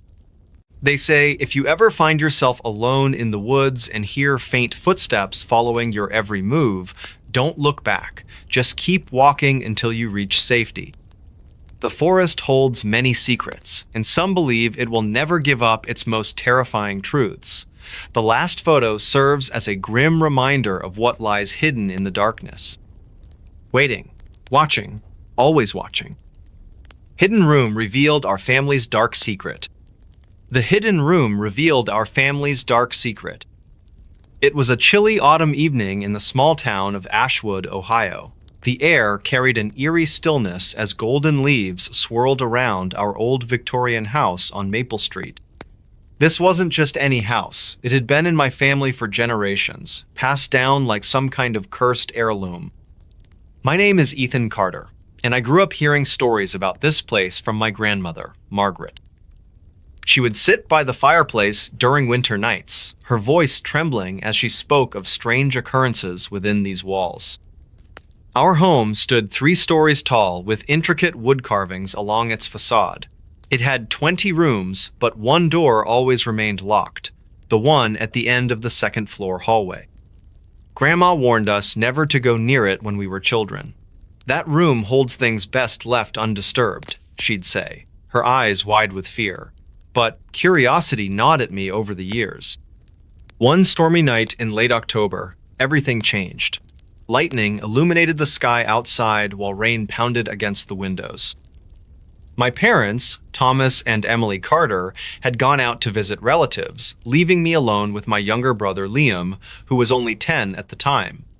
We decided to play hide and seek to pass the time. As fate would have it, my turn to hide led me back to that forbidden corridor. I approached the mysterious door cautiously. Its brass handle felt cold beneath my fingertips. A sudden gust of wind slammed shut another door somewhere downstairs, making me jump. Still, something compelled me to twist that handle. To my surprise, it turned easily. The lock must have broken after all these years. Pause with anticipation. Inside, the room was pitch black until my flashlight revealed cobwebs hanging from the ceiling like ghostly curtains. Dust covered every surface, preserving whatever secrets lay hidden here for decades. That's when I noticed them. Dozens of wooden crates stacked neatly against the walls. Each bore labels written in faded ink. 1,923, 1,937, 1,937, 952. They spanned nearly a century. Liam joined me moments later, his face pale under the dim light. Together, we began opening those crates, each discovery more unsettling than the last. Inside were photographs of people I didn't recognize, men, women, even children, all bearing striking resemblances to members of our own family. Some pictures showed them smiling, others depicted scenes far too disturbing to describe. Then came the journals, handwritten accounts detailing experiments conducted by someone named Dr. Jonathan Monroe, a distant ancestor whose existence I'd never known before that night. According to these writings, he believed humans possessed untapped potential which could be unlocked through extreme measures. What followed in those pages chilled us to our core. Descriptions of surgical procedures performed without consent, injections containing unknown substances, subjects kept isolated in basements or attics. But what truly horrified us was discovering connections between these atrocities and our immediate family tree. Names mentioned in the journals matched those etched onto tombstones in the local cemetery where we'd often visited during holidays. Even worse, certain entries hinted at survivors being integrated back into society, unaware of what they'd endured. As dawn broke, casting weak sunlight through dirty window panes, we realized how much deeper this secret went. Conversations with neighbors revealed whispered tales about missing persons throughout Ashwood's history, individuals who vanished without explanation, only to reappear years later, acting strangely different. Could they have been part of Dr. Monroe's twisted legacy? Days turned into weeks as Liam and I delved further into uncovering the truth. We found hidden compartments behind bookshelves revealing additional documents, blueprints showing modifications made to various sections of the house, including soundproof chambers below ground level. One particularly chilling find was audio recordings stored on fragile reels dated mid-20th century. When played, they contained voices pleading for help mixed with laughter that sounded anything but human. Eventually, we confronted our parents about everything we'd discovered. At first, denial clouded their responses, but persistence paid off. They admitted knowing fragments of this dark past, yet chose silence, believing ignorance safer for future generations. However, learning such monstrous acts tied directly to our lineage forced tough decisions upon us all. Together, we sought guidance from experts specializing in historical preservation and ethics regarding sensitive information. Under professional supervision, contents from that hidden room were carefully documented, then securely archived, ensuring no harm could come from them again. Additionally, efforts initiated towards creating awareness programs, educating communities about dangers posed by unchecked ambition disguised as scientific progress. Years have passed since that fateful night. Now adults living separate lives across America, Liam and I maintain contact, regularly discussing updates related to ongoing research surrounding Dr. Monroe's work. Though closure remains elusive, given complexities involved, acknowledging reality empowers us rather than letting fear control our existence. Ashwood itself transformed significantly thanks partly due to revelations brought forth. Former residents once reluctant sharing personal experiences now form support networks helping heal collective trauma inflicted generations ago. Buildings previously shrouded mystery opened their doors, welcoming visitors eager to learn lessons taught harshly through history. So whenever anyone asks why I carry cautious optimism despite challenges faced daily life, remember words spoken softly grandmother many years ago, sitting beside warm fire. Sometimes knowing hard truths better than remaining blissfully ignorant. And though shadows linger corners mind, reminding ever-present danger, lurking darkness, promise myself continue fighting. Ensure light prevails ultimately. Babysitter discovered killer hiding under the bed. It was a chilly autumn evening in the small town of Maplewood, USA. The air was crisp with the scent of fallen leaves and the faint hum of distant traffic. Emily Carter, a 22-year-old college student, had taken up babysitting as a part-time job to help pay for her tuition. She was well liked by the families in the neighborhood for her cheerful demeanor and responsible nature. This particular night, she was looking after little Jake Thompson, a curious 4-year-old boy who loved dinosaurs and superheroes. The Thompson family lived on the corner of Elm Street in a cozy 2-story house with white picket fences and a neatly trimmed garden. Mrs. Thompson had explained that they would be out for dinner and a movie at the local theater, returning no later than 10 o'clock. She handed Emily an envelope with cash for her fee and gave her a warm smile before leaving. "Jake's bedtime is 8:30, she reminded kindly. "He usually goes down without much fuss." Emily nodded reassuringly, waving goodbye as the car pulled away. Inside the house, everything seemed peaceful. Jake was playing with his toy cars in the living room while Emily prepared snacks for them both. The clock ticked steadily on the wall, marking each passing minute. At 7:30, they sat together on the couch watching an animated movie about talking animals. Jake giggled at the jokes, his laughter filling the otherwise quiet home. As the film drew to a close, it was time to get ready for bed. Emily led Jake upstairs to his brightly decorated bedroom filled with posters of dinosaurs and action figures. "Let's brush your teeth first," she suggested gently. They headed to the bathroom where Jake eagerly scrubbed his teeth with his favorite dinosaur-shaped toothbrush. The water ran cold from the tap, making tiny splashing sounds against the porcelain sink. Back in the bedroom, Emily tucked Jake into his soft blanket-covered bed. He clutched his stuffed T-Rex tightly, yawning as his eyes began to droop. "Do you want me to read you a story?" Emily asked softly, already knowing the answer. Jake nodded sleepily, pointing to a book about a brave knight fighting dragons.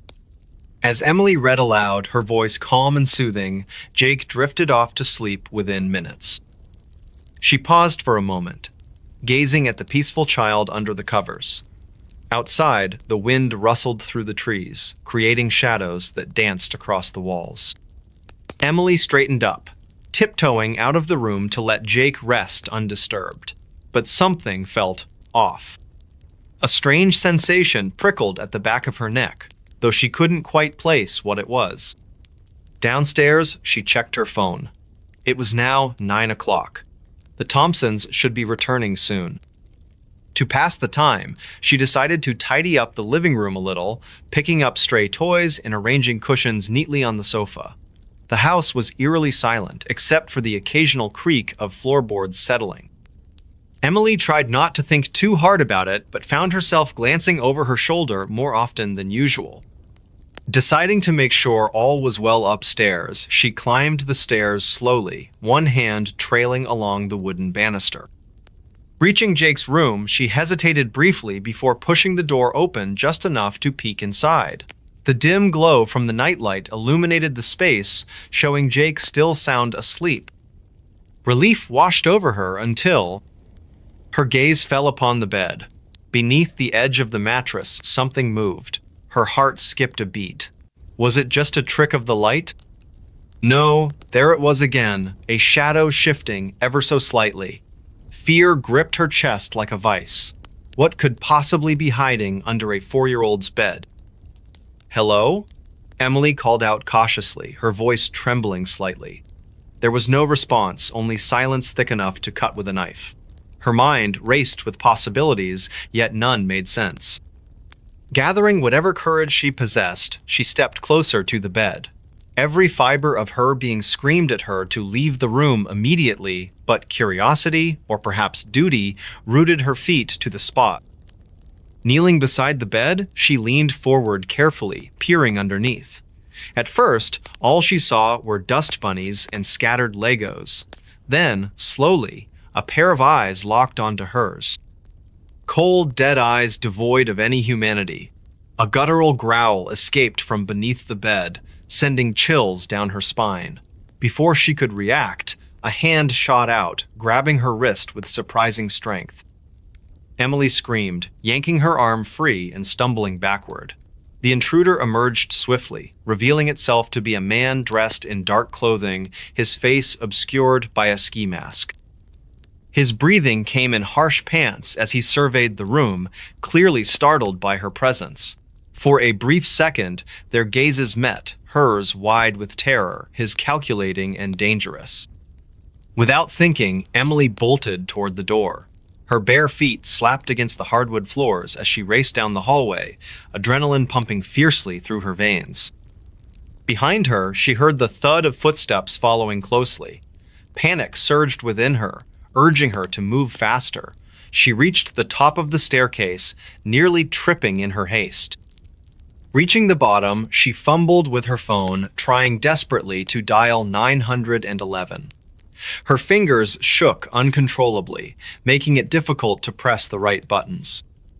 Meanwhile, the footsteps grew louder, echoing ominously throughout the house.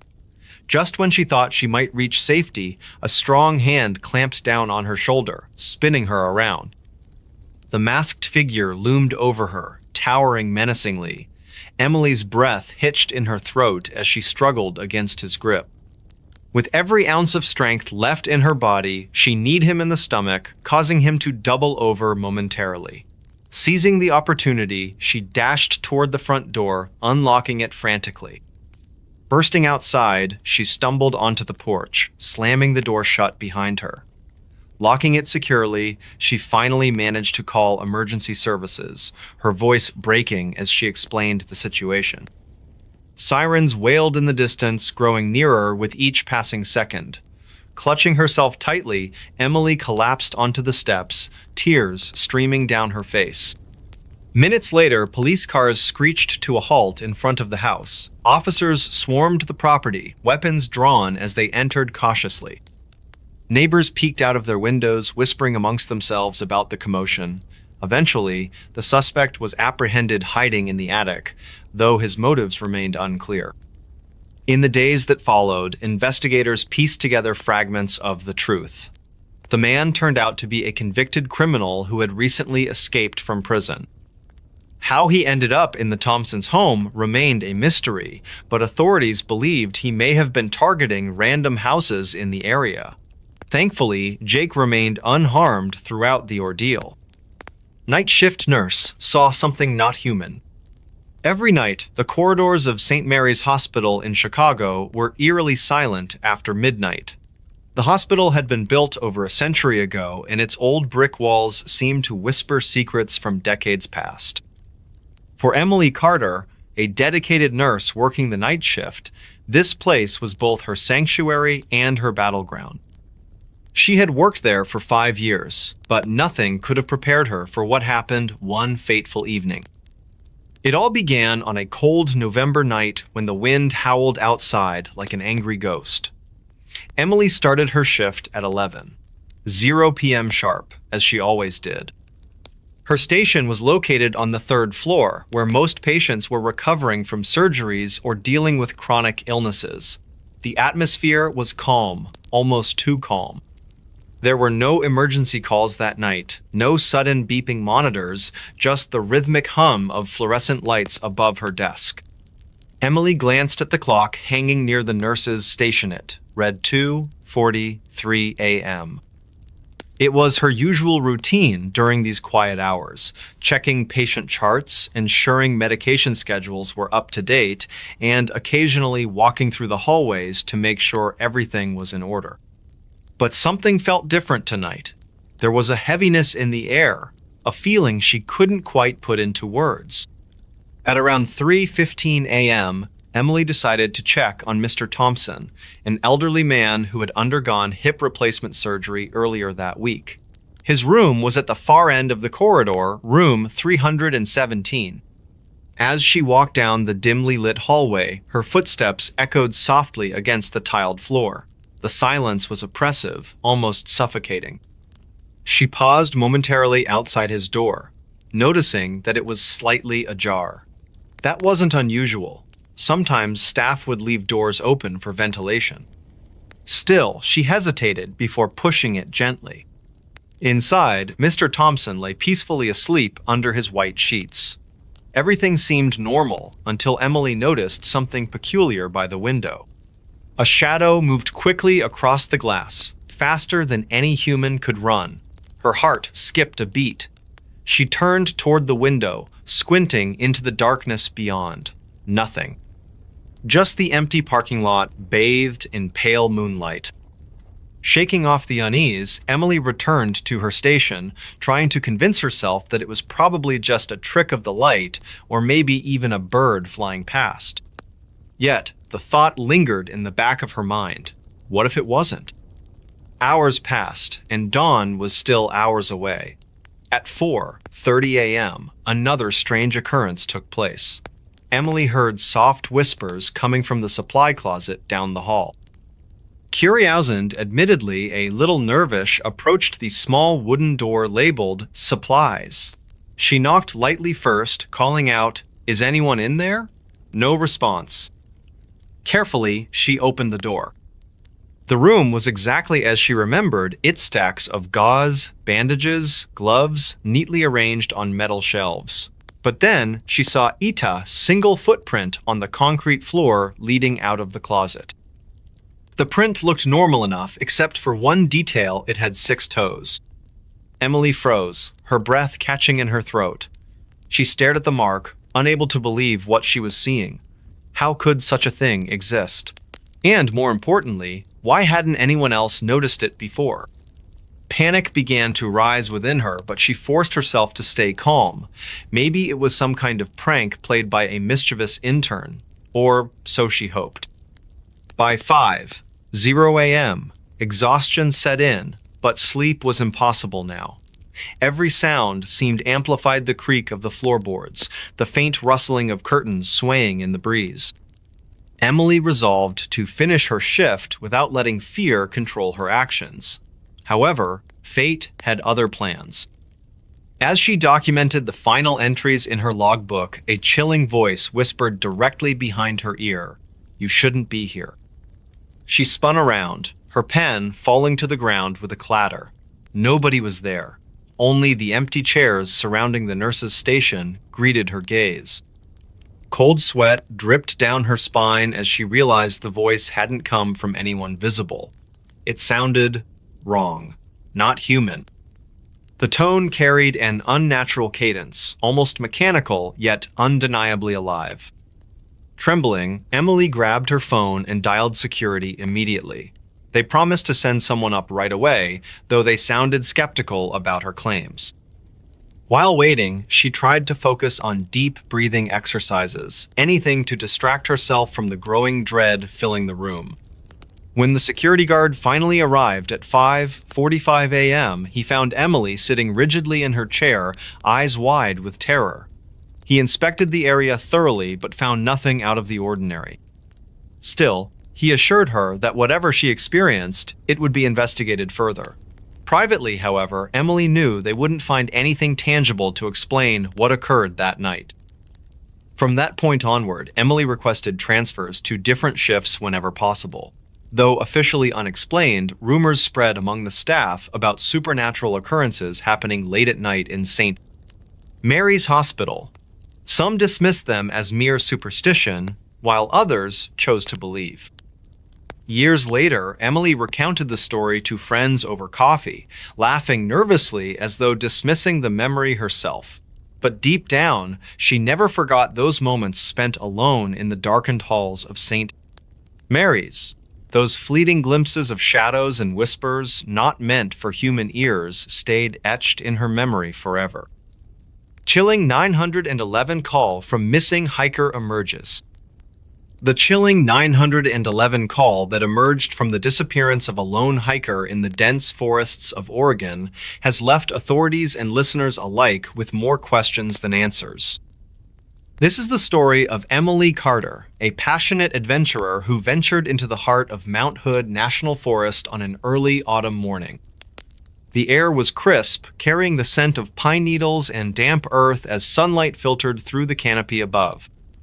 It was supposed to be just another day for Emily, but it turned out to be her last known moment of clarity.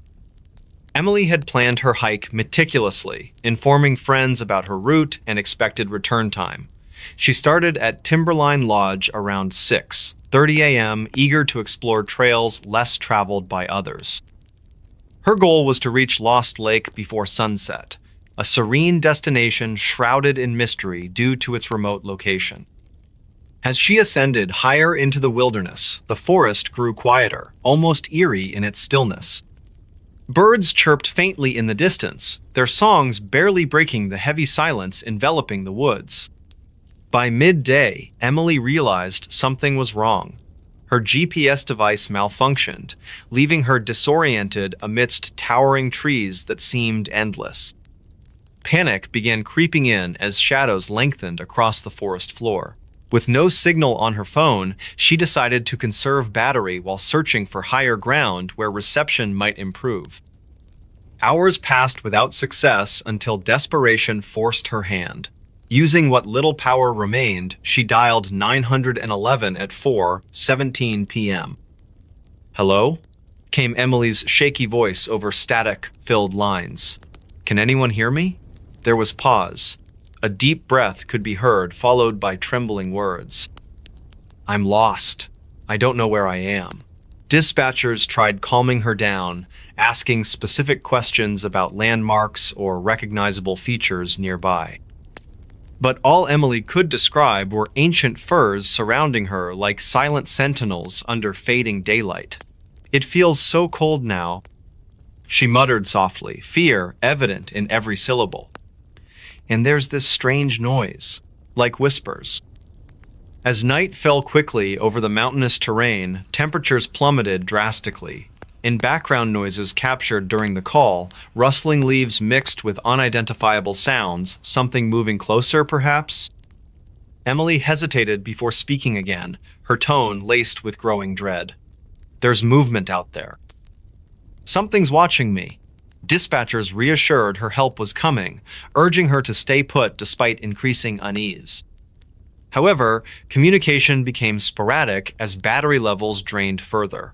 At one point, Emily screamed suddenly, cutting off mid-sentence. "Oh my God, what was that?"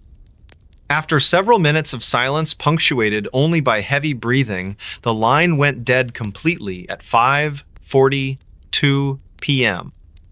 Search and rescue teams were deployed immediately based on triangulated coordinates provided earlier in the call. Yet, despite extensive efforts spanning days, no trace of Emily Carter has ever been found.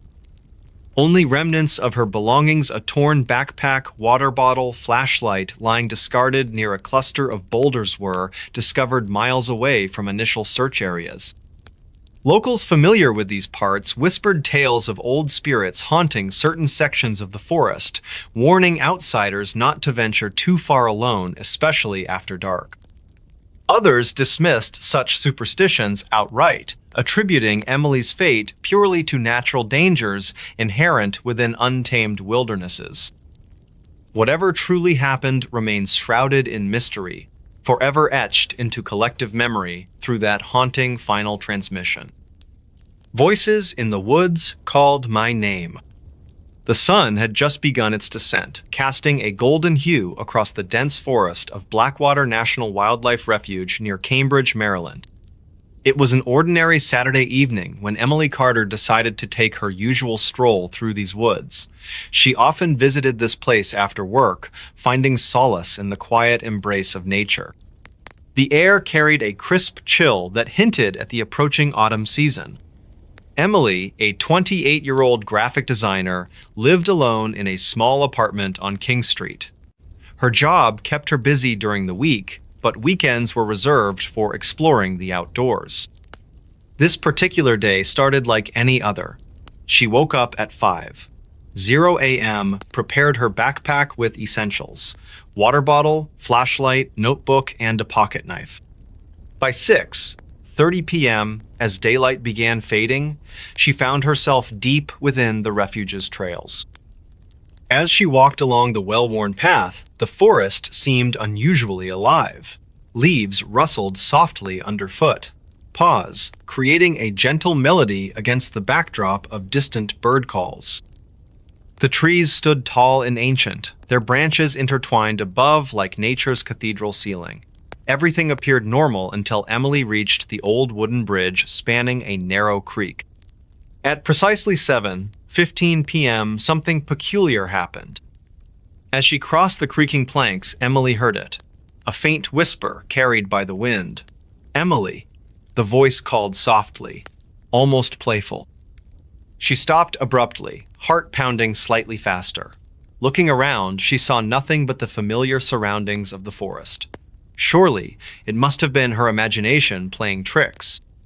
Continuing her walk, the whispers grew more insistent. "Emily, come closer." Each word sent shivers down her spine. The once peaceful atmosphere now felt charged with an unseen presence.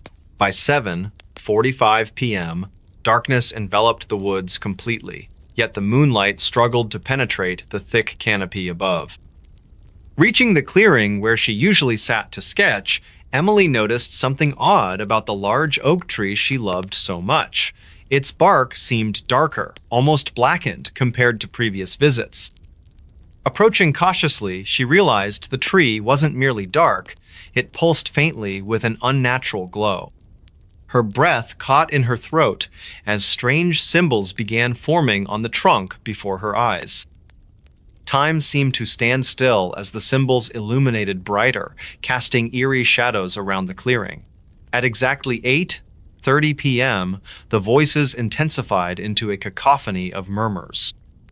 They spoke in languages Emily didn't recognize, yet somehow understood the meaning behind their words.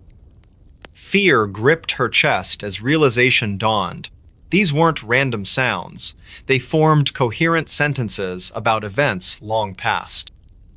The clearing temperature dropped dramatically. Frost formed instantly on leaves surrounding the glowing tree. Emily's hands trembled as she reached out, drawn inexplicably toward the pulsating light.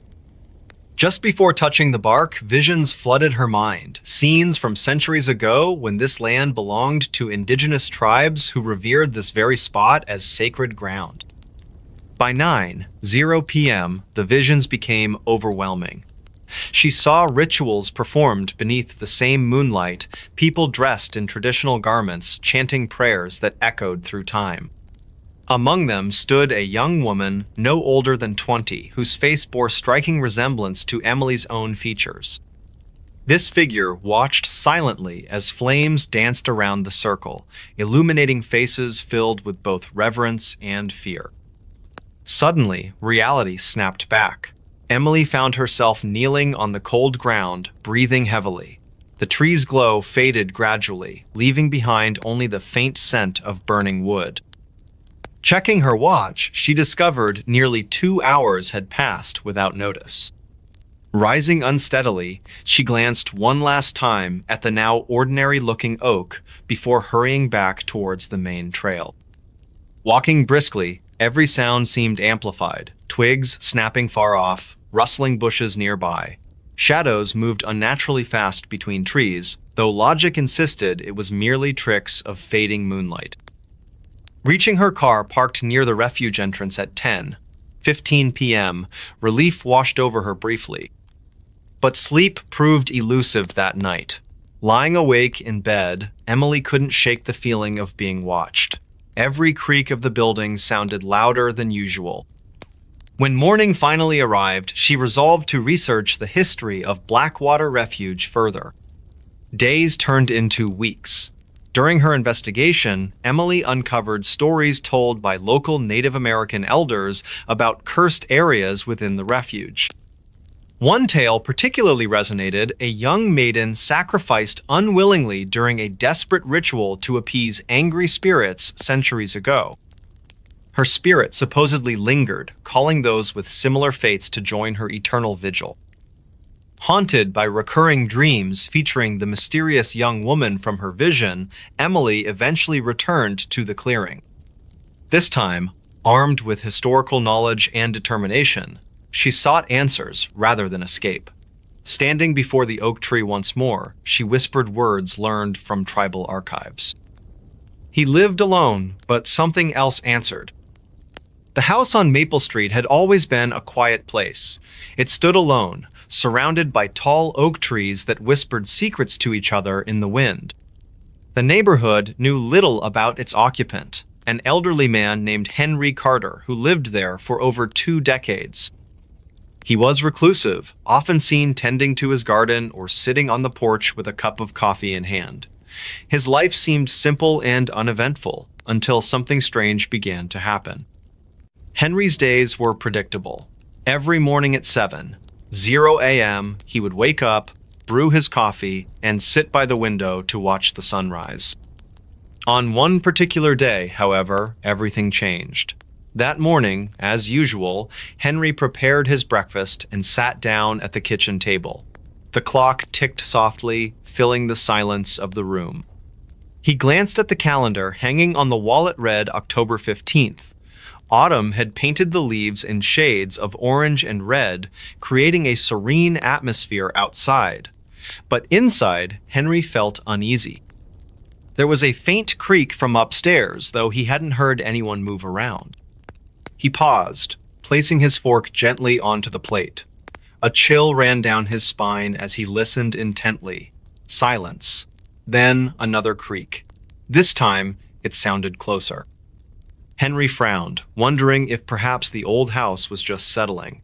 After all, it had been standing for nearly 100 years. Still, curiosity got the better of him. Slowly, he stood up and climbed the stairs, each step echoing beneath his feet. The air grew colder as he reached the 2nd floor. At the top of the staircase, he stopped. The hallway stretched before him, dimly lit by the pale sunlight filtering through the curtains.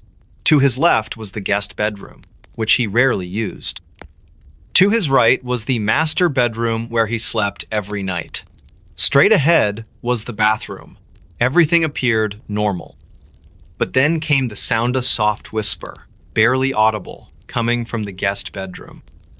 Henry hesitated, his heart pounding in his chest. Who could be here? He didn't have visitors, nor did he know anyone who might sneak into his home. With trembling hands, he pushed open the door. The room was empty except for an old dresser and a single bed covered with a faded quilt. Yet, the whisper continued, now louder and clearer. It wasn't human, it sounded distorted, almost mechanical, yet filled with emotion. Fear gripped Henry tightly. He backed away slowly, closing the door behind him. That evening, after sunset, Henry decided to call the local police station. They arrived promptly. 2 officers named Mark Johnson and Linda Myers. Both were kind but skeptical when Henry explained what he'd heard. Officer Johnson chuckled nervously while Officer Myers tilted her head, studying Henry carefully. "Sir," she said gently, "houses sometimes make noises. It's nothing to worry about." Despite their reassurances, the officers agreed to search the house thoroughly. As they moved from room to room, Henry followed closely behind. When they reached the guest bedroom again, the whispers returned, this time even stronger. Both officers froze mid-step, exchanging startled glances. Officer Myers turned to Henry, her voice tinged with concern. "Did you hear that?" For the first time since the incident began, Henry felt validated. However, no source for the sound could be found. The officers suggested installing cameras to monitor any unusual activity. Reluctantly, Henry agreed. Over the next few days, the cameras captured nothing out of the ordinary during daylight hours. At night, however, things took a darker turn. On the 3rd night, the camera feed showed movement in the guest bedroom. Shadows danced across the walls, forming shapes that resembled figures. Then, a low growl emanated from the room, followed by rapid knocking against the walls. Henry watched the footage in horror, unable to explain what he was seeing. Desperate for answers, he reached out to a paranormal investigator recommended by a neighbor. The investigator, a woman named Emily White, arrived the following week. She brought specialized equipment to detect electromagnetic fields and record audio anomalies. Her demeanor was calm and professional, though her eyes betrayed a hint of skepticism. Together, they set up more devices throughout the house, focusing particularly on the guest bedroom. Emily warned Henry not to enter the room unless absolutely necessary. As the days passed, the disturbances escalated. Objects moved without explanation. Doors slammed shut on their own. And the whispers grew louder, sometimes forming words that chilled Henry to the bone. One night, as Emily reviewed the recordings, she caught something startling: a voice saying, "You shouldn't be here." The tone was cold, menacing. Both Henry and Emily exchanged worried looks. By this point, the stress was taking its toll on Henry. Sleep became elusive, and dark circles formed under his eyes. Emily encouraged him to stay elsewhere temporarily while she conducted further research. Reluctantly, Henry agreed, leaving the house in her care. During his absence, Emily documented numerous incidents, including a sudden drop in temperature and shadowy figures appearing briefly in photos taken inside the house. When Henry returned, he found Emily waiting for him in the living room. Her expression was grave. "Henry," she began cautiously, "I think we're dealing with something more complex than I initially anticipated. Whatever is in your house, it doesn't want us here." Determined to reclaim his home, Henry asked Emily to perform a cleansing ritual. Though hesitant, she complied, performing a series of prayers and chants designed to ward off negative energies. For a brief period afterward, peace returned to the house. The whispers ceased, and the shadows vanished. Henry hoped the ordeal was finally over. But fate had other plans. Exactly 1 month later, on November 15th, the disturbances resumed. This time, they were fiercer than ever. The whispers evolved into screams, shattering the fragile calm Henry had regained. Desperate and exhausted, he made the difficult decision to leave Maple Street forever. Selling the house proved challenging due to its reputation, but eventually, a buyer emerged, an unsuspecting young couple eager to start a new chapter in their lives. Victim's ghost led police to her killer. It was a cold October evening in the small town of Willow Creek, USA. The leaves had begun to fall from the trees, painting the streets with hues of orange and red.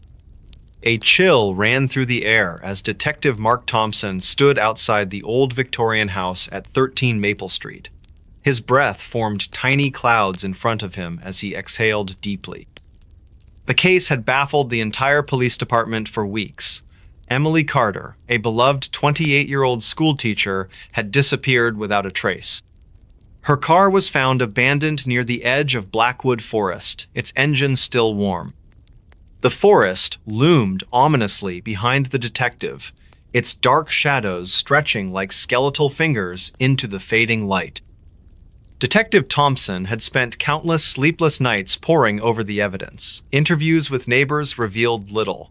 Emily was known for her kindness and gentle demeanor. She lived alone, having recently moved to Willow Creek to start a new chapter in her life. Her apartment on the second floor of the Victorian house remained untouched, as if she had simply vanished into thin air. As the investigation dragged on, strange occurrences began to unfold around the town. Officer Linda Martinez reported hearing faint whispers coming from the empty rooms of the police station late at night. The sound resembled a woman's voice, though no one could understand the words clearly. Other officers dismissed it as stress-induced hallucinations, but Linda felt an inexplicable connection to the phenomenon. One particularly stormy night, as thunder rolled across the sky, Detective Thompson decided to revisit the crime scene. Standing beneath the flickering street lamp, he noticed something peculiar about the shadows cast by the trees. They seemed to form patterns resembling human figures. As he stepped closer to investigate, a sudden gust of wind carried with it a distinct scent of lavender. It was the same fragrance Emily always wore. Shaking off the eerie feeling, Detective Thompson returned to his office. That night, as he reviewed the case files once more, he experienced something truly extraordinary. The room temperature dropped dramatically, causing his breath to fog up even though he was indoors. A soft tapping sound came from the window, though upon inspection, there was nothing outside. Then, the most unsettling event occurred. Out of the corner of his eye, he caught movement near the filing cabinets. Turning slowly, he saw a faint figure standing just beyond arm's reach. The apparition took the shape of a young woman wearing a white dress. Her features were hazy, but her presence radiated both sorrow and urgency. "Help me," came a whisper so quiet yet so clear that it sent shivers down his spine. The ghostly figure pointed towards a specific file on his desk before vanishing into thin air. Confused but intrigued, Detective Thompson opened the indicated file. Inside, he found photographs of an abandoned cabin deep within Blackwood Forest. Acting on this supernatural clue, a search party was immediately organized. Armed with flashlights, they ventured into the heart of the forest under the pale glow of a crescent moon. The journey was fraught with tension. Every snapping twig and rustling leaf seemed amplified in the oppressive silence. When they finally reached the cabin, it appeared far older and more decrepit than any photograph could capture. Inside, they discovered horrifying evidence linking the cabin to several missing persons cases spanning the past decade. But their most crucial find lay hidden beneath the floorboards, Emily's personal belongings, along with a journal detailing her final days. Through painstaking analysis of the journal entries, detectives pieced together a chilling narrative. Emily had stumbled upon the truth about a reclusive man living in the woods. He preyed on unsuspecting victims, luring them to the cabin under false pretenses. Her writings revealed her growing fear and determination to expose his crimes. However, she hadn't realized how dangerous her discovery truly was until it was too late.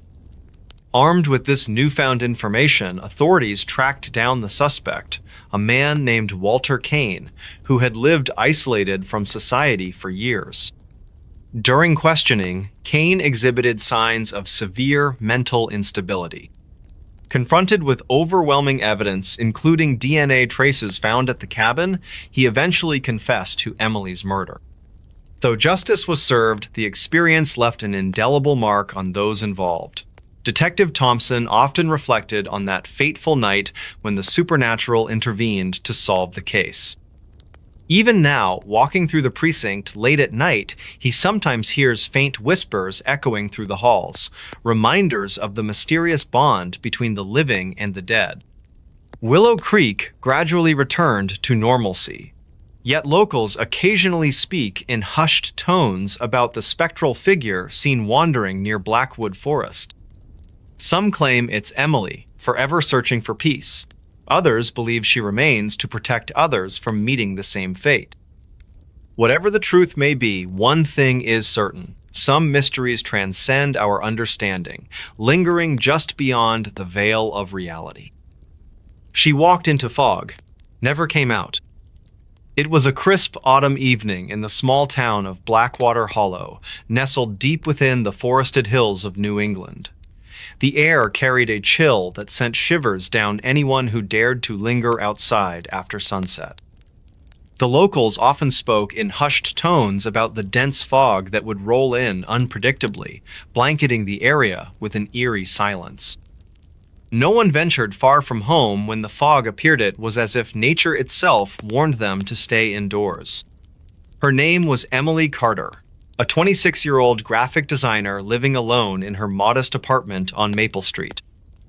She had moved to Blackwater Hollow just 6 months prior, lured by its quiet charm and affordable rent. Emily loved walking through the woods near her home, finding inspiration for her artwork among the towering trees and winding trails. But this particular evening, something felt different.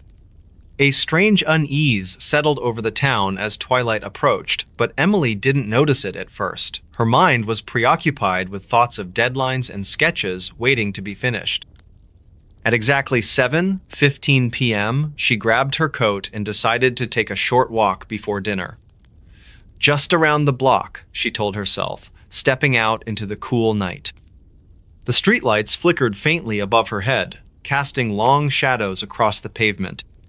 As she turned onto Pine Avenue, a thick mist began to creep up from the ground, swirling gently between the houses like smoke rising from unseen fires.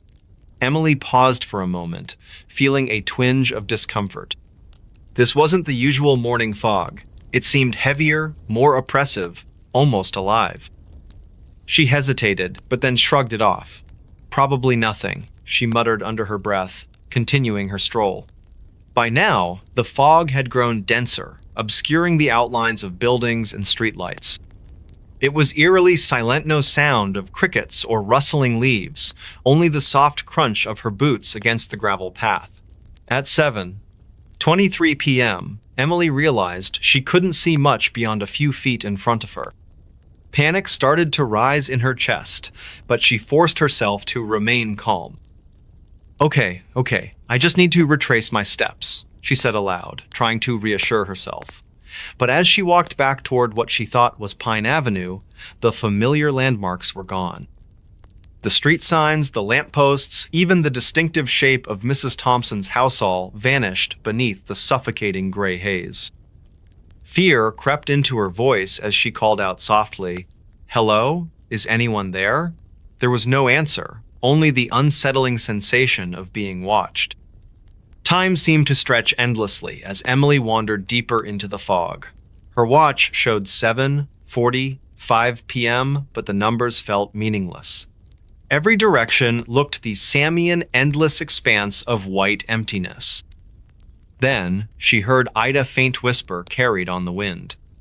At first, it sounded distant, barely audible, but soon it grew louder, surrounding her from all sides. "Help!" the voice rasped, chilling her to the bone.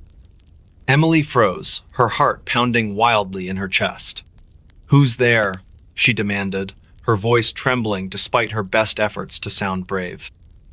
Another pause followed, broken only by the sound of her own ragged breathing. And then, footsteps.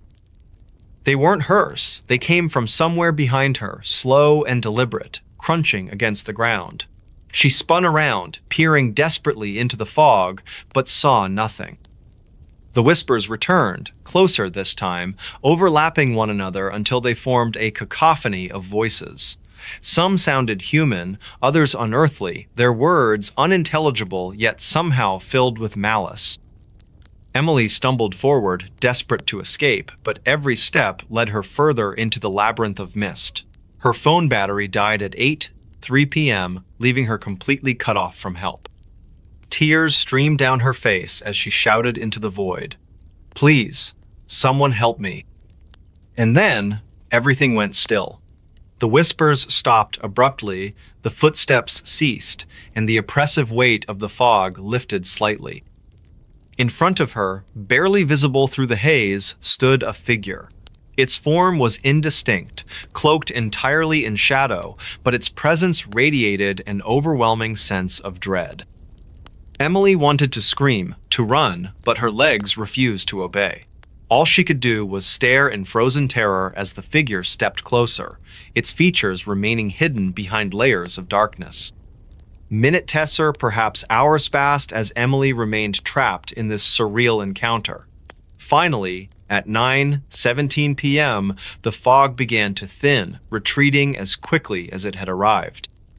When it dissipated entirely, Emily was nowhere to be found. Search parties scoured the area throughout the night, calling her name and shining flashlights into the woods, but there was no sign of her. By dawn, the streets of Blackwater Hollow were eerily quiet once more, as though the previous events had never occurred. In the days that followed, rumors spread like wildfire through the town. Some claimed Emily had simply gotten lost and left the area without telling anyone. Others whispered about supernatural forces at work, citing old legends of spirits that lured unwary travelers into the fog, never to return. Her belongings remained untouched in her apartment, including the unfinished sketches she had planned to complete that evening. To this day, no trace of Emily Carter has ever been discovered. On certain nights, especially during the late autumn season, residents of Blackwater Hollow claim to hear faint whispers carried on the wind, accompanied by the sound of footsteps moving silently through the fog. Those who dare to investigate always come back shaken, insisting they saw something or someone in the distance before the mist swallowed them whole again. Perhaps Emily is still out there, lost forever in the endless fog, unable to find her way back to the world she once knew. Or maybe, just maybe, she became part of the legend herself, forever doomed to wander the edges of reality, calling out for help that will never come. FBI found a cabin that shouldn't exist. It was a chilly October evening when Agent Mark Thompson of the FBI received an unusual call from his colleague, Officer Daniel Carter. The call came just as twilight began to settle over the quiet town of Blackwood, nestled deep within the dense forests of the Appalachian Mountains. "Mark?" Daniel's voice crackled through the phone. "You won't believe what we've found here, a cabin that shouldn't exist." The words hung in the air like a cold mist, leaving Mark with more questions than answers. He glanced at the clock on his desk. It was 6:45 p.m. The sun would be fully down by 7:15 p.m., and he knew the forest could become treacherous after dark. Still, curiosity and duty propelled him forward. He grabbed his jacket, flashlight, and notepad before heading out into the crisp autumn night. Driving toward Blackwood took about 40 minutes, but every mile seemed longer as Mark mulled over Daniel's cryptic message.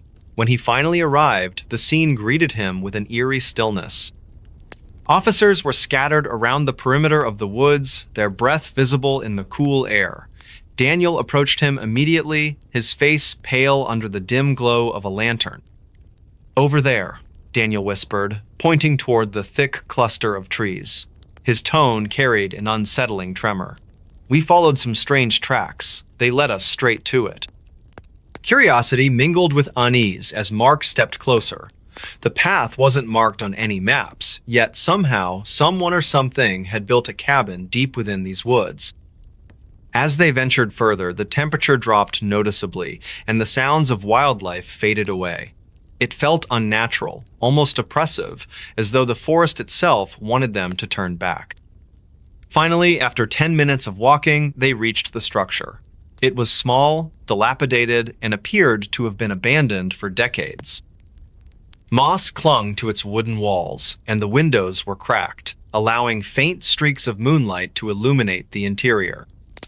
But one thing stood out immediately. The door had no lock, no hinges, just smooth wood that seemed impossibly intact compared to the rest of the building. "This can't be right," Mark murmured, his voice barely above a whisper. He hesitated before pushing the door open. The creaking sound echoed unnaturally loud in the silence, making both men pause briefly. Then, slowly, they stepped inside. Inside, the atmosphere shifted dramatically. The air smelled stale, tinged with mildew and something metallic, a hint of rust or blood. A single oil lamp sat on a rickety table near the center of the room, its wick unlit but somehow glowing faintly as if powered by an unseen force. Around the lamp lay several objects, a journal, a compass, and a series of photographs scattered haphazardly across the surface. Daniel picked up the compass first. Its needle spun wildly, refusing to settle northward. "What is this place?" he asked, his voice trembling slightly. Mark ignored him, drawn instead to the journal. Flipping through its yellowed pages, he discovered handwritten entries dated sporadically over the past century. Each entry spoke of people who had disappeared without a trace, all linked to this very cabin. One passage described a family seeking refuge during a snowstorm, only to vanish entirely.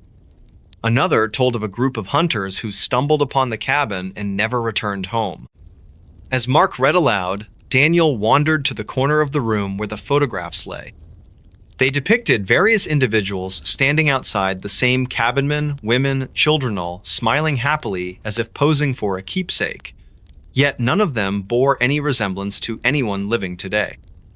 Stranger still, each photo bore a peculiar watermark, a date written in red ink beneath the image. Every single date corresponded to the day the person photographed went missing. A shiver ran down Mark's spine. "This isn't possible," he muttered, trailing off as he turned another page. This time, the writing grew frantic, almost illegible. The final entry read, "They're waiting. Don't go in. Too late." Before either man could react, the lamp flickered violently, casting long shadows across the walls. Both froze, hearts pounding in unison. Then, from somewhere behind them, came a low, guttural noise that sent chills racing up their spines. Slowly, they turned to face the source. Standing in the farthest corner of the room was a figure cloaked in darkness. Its silhouette wavered, as if made of smoke rather than flesh. For a moment, neither agent dared move. Then, with a sudden lurch, the entity lunged forward, forcing Mark and Daniel to flee the cabin in terror. Outside, the forest had changed. Trees loomed taller, branches twisting unnaturally overhead. The once familiar trail now twisted into an endless maze, leading them deeper into the wilderness. Panic set in as hours passed, the stars above offering little guidance. At last, just as dawn began to break, they stumbled upon a clearing where a lone ranger station awaited. Exhausted and shaken, Mark called for backup, recounting everything they had seen. By the time reinforcements arrived, however, the cabin had vanished completely. No traces remained, not even the strange tracks that had originally guided them there. In the days that followed, investigators scoured the area, searching for evidence of the mysterious dwelling. Nothing was found. Some dismissed the story as mere delusion brought on by fatigue, while others whispered theories of supernatural phenomena. But Mark knew better. He couldn't forget the feeling of being watched, the sound of whispers lingering in his ears long after he'd left the woods. Last call came after he was declared dead. The sun had already set over the quiet town of Pine Hollow, casting long shadows across the narrow streets lined with old Victorian houses. The air was crisp and cool, carrying a faint scent of pine needles from the nearby forest.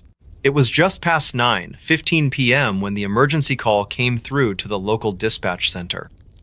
The operator, a middle-aged man named William Thompson, answered the line with his usual professional tone.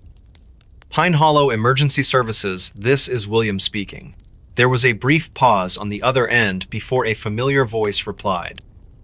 The voice belonged to Thomas Carter, a well-known resident who had been declared clinically dead earlier that evening at St. Mary's Regional Hospital.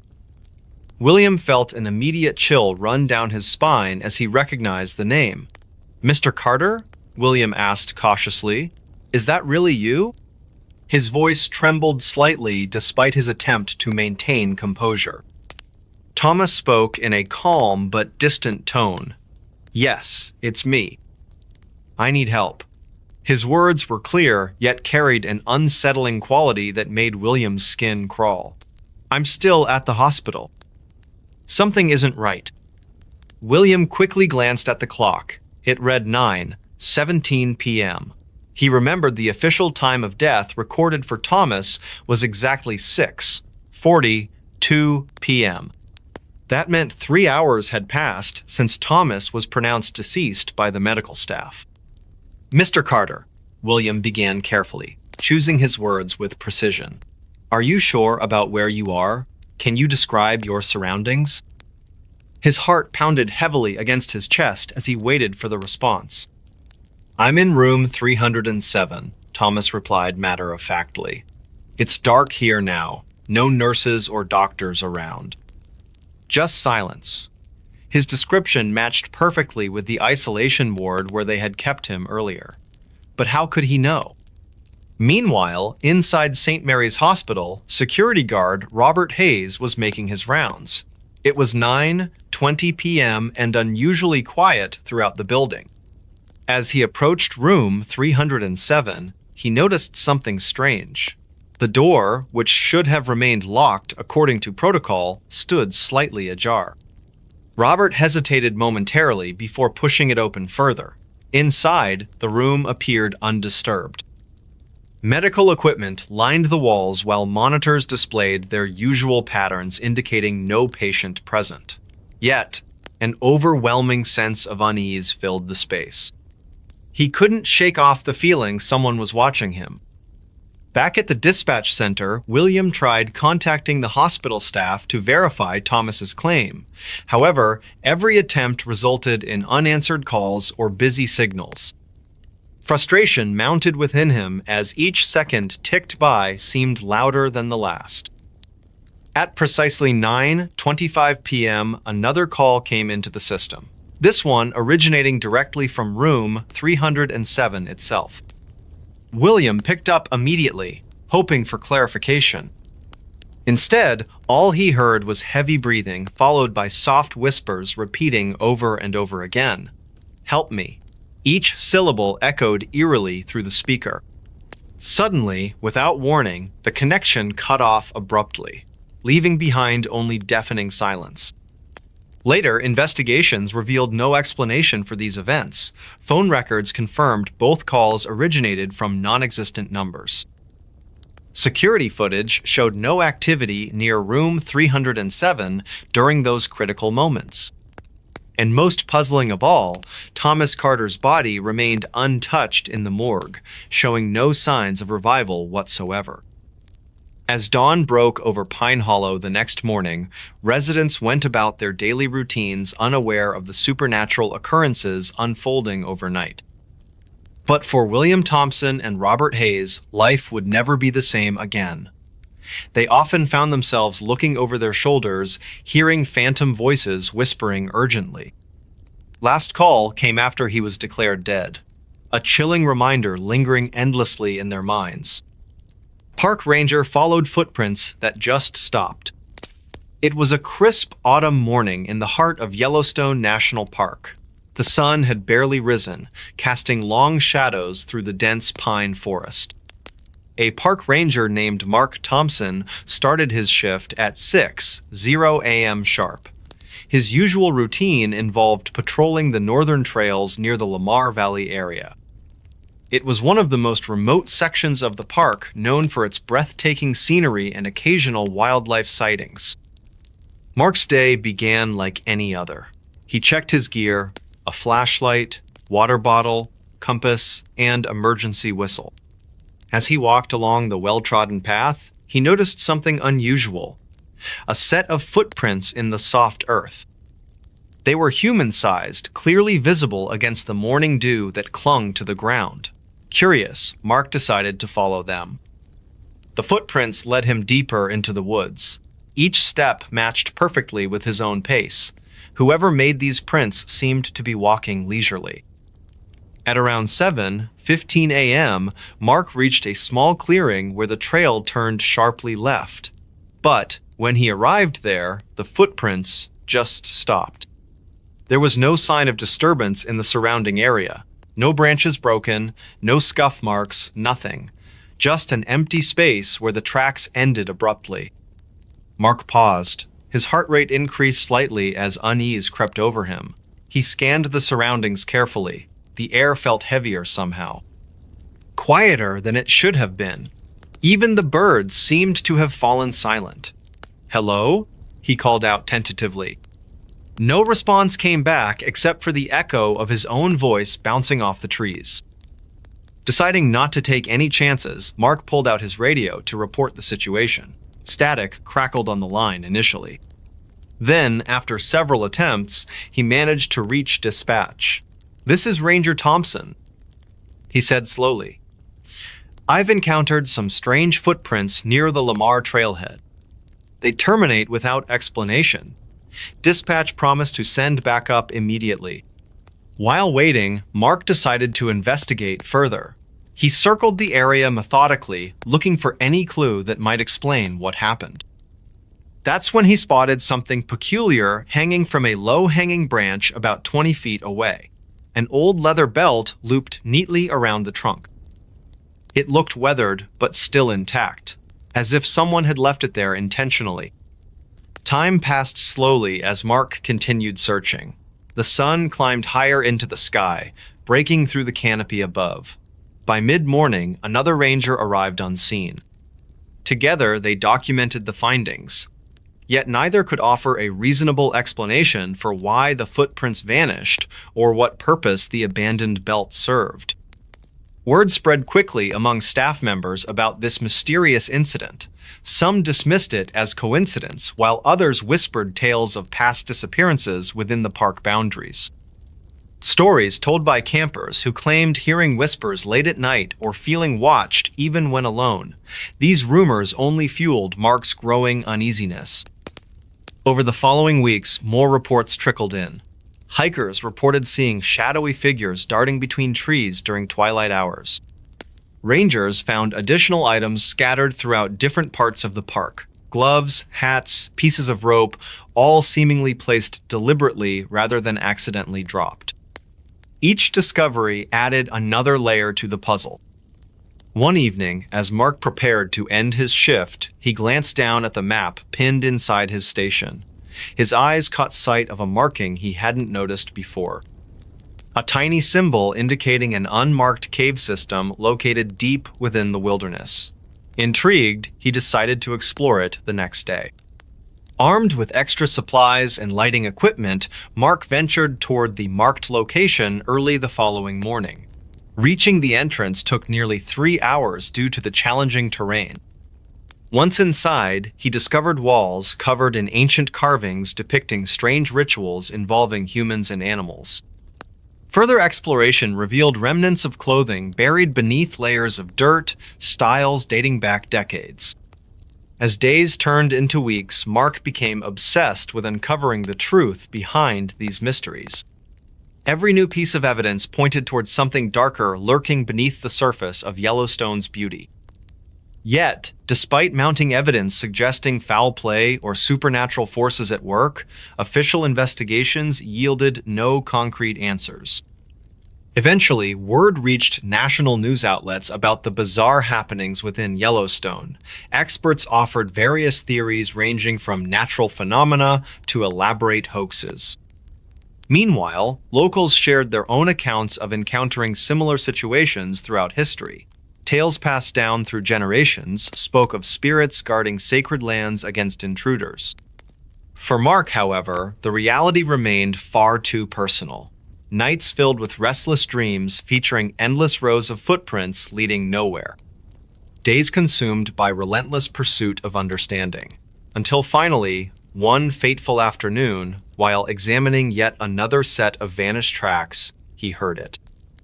A faint whisper carried on the wind, calling his name softly, drawing him further into the unknown depths of America's first national park. Trail camera captured something behind the trees. It was a quiet evening in the small town of Pine Hollow, located deep within the dense forests of Oregon. The sun had just set, casting long shadows across the landscape as the first stars began to twinkle faintly in the sky. For years, this peaceful community had thrived on its connection to nature, with many residents dedicating their weekends to hiking and exploring the vast wilderness that surrounded them. But for one family, what started as an innocent hobby would soon turn into something far more sinister. The Johnsons were known throughout Pine Hollow for their love of wildlife photography. Mark Johnson, a retired schoolteacher, and his wife Emily, a librarian, often ventured into the woods together, armed with cameras and binoculars.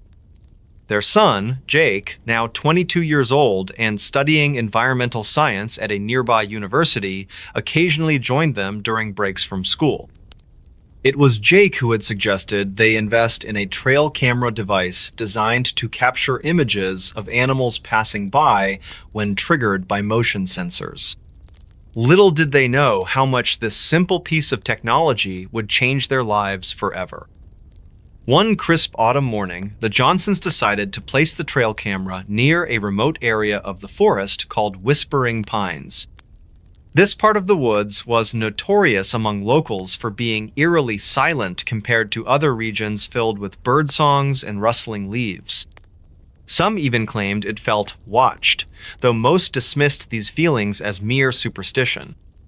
Mark secured the camera to a sturdy oak tree about 5 feet off the ground, aiming it toward a narrow path frequented by deer and other creatures. Satisfied with their setup, the family returned home, eagerly anticipating the footage they might retrieve days later. When they finally collected the memory card a week later, excitement buzzed through the air as they gathered around their computer screen. At first, everything seemed normal images of squirrels darting across branches, rabbits nibbling on grass, and even a majestic buck pausing briefly before continuing its journey.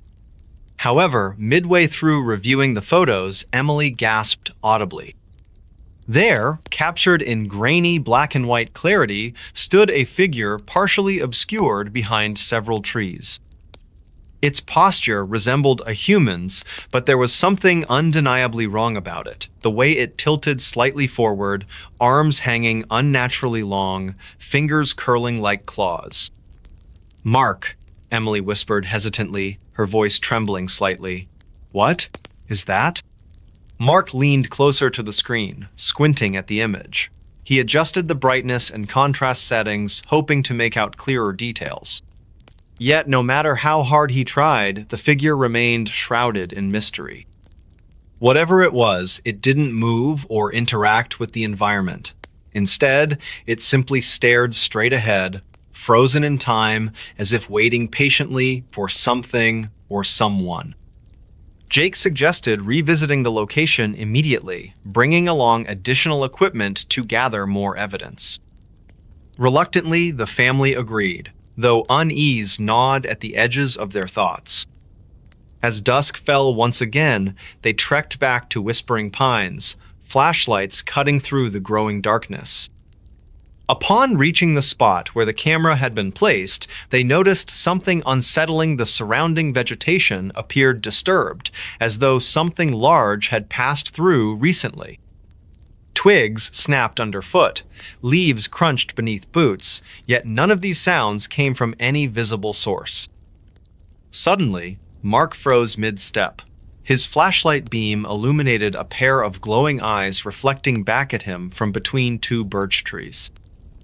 Before anyone could react, the light shifted, revealing nothing but empty space where the eyes had been moments earlier. Panic rippled through the group, urging them to retreat hastily towards safer ground. That night, sleep eluded all 3 members of the Johnson family as they replayed the day's events over and over in their minds. Over the following weeks, strange occurrences plagued the household. Doors creaked open without explanation, cold spots materialized randomly throughout the house, and faint whispers echoed late at night when everyone should have been asleep.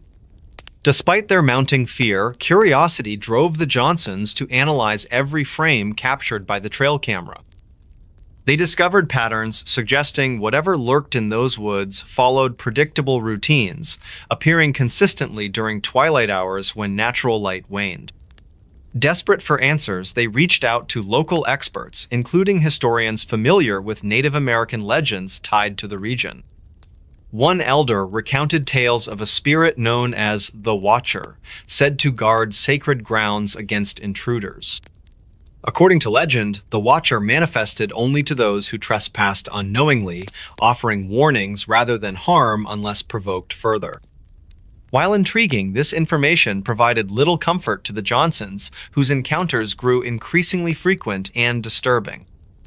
One fateful evening, while setting up another round of surveillance equipment, Jake spotted movement out of the corner of his eye. Turning quickly, he caught sight of a shadow slipping silently between trunks farther down the trail. Without hesitation, he activated the night vision feature on his handheld camera, zooming in desperately to capture anything useful. What appeared on the screen chilled him to the bone-gaunt humanoid shape, moving fluidly despite lacking discernible legs, gliding effortlessly across the forest floor. Its faceless head pivoted slowly in their direction, unblinking eyes locking onto theirs with unnatural intensity. From that point onward, life in Pine Hollow changed irrevocably for the Johnsons. They stopped venturing into the woods altogether, choosing instead to focus on documenting their experiences through written journals and recorded interviews. Word spread quickly among neighbors, sparking debates about whether the Watcher truly existed or represented mere figments of imagination fueled by isolation and stress. Regardless of belief systems, one truth remained undeniable: their trail camera had captured something extraordinary beyond comprehension, leaving behind questions that may never find answers. Bigfoot saved me from a serial killer. It was a chilly autumn evening in the dense forests of Washington state. The air carried an eerie stillness, broken only by the rustling leaves and distant hoots of owls. This is where Emily Carter found herself stranded after her car skidded off the narrow mountain road during a sudden downpour. Her heart pounded as she realized how far she was from civilization. Before we begin, tell me, where are you listening from, and what time is it there? Emily had always been adventurous, but this trip to the Pacific Northwest seemed different somehow. She had planned a solo camping adventure near Mount Rainier National Park, hoping to escape the chaos of city life. Little did she know that fate would lead her into something far more terrifying than she could ever imagine. As darkness fell over the forest, Emily decided to set up camp under the cover of ancient trees. The moonlight barely penetrated through the thick canopy above, casting long shadows across the forest floor. It was around 9:30 p.m. when she first heard it, a faint whisper carried by the wind. Then came the sound of footsteps, deliberate, slow, methodical. The hairs on her neck stood up as she noticed strange markings carved into nearby tree trunks, symbols she couldn't recognize. Her mind raced with possibilities. Was it some kind of ritualistic sign? Or perhaps just another camper's graffiti? But deep down, she felt uneasy. Something about these marks didn't feel right. Suddenly, a loud crack echoed through the woods as a branch snapped nearby. Emily froze. Her flashlight beam trembled as she scanned her surroundings. That's when she saw him. A figure standing at the edge of her light's reach, tall, thin, with glowing eyes that pierced through the darkness. He wasn't moving, just watching, waiting. Her instincts told her to run. But before she could gather her courage, another presence emerged from deeper within the forest. This one was different, massive, towering, covered in dark fur. Its form moved silently despite its size.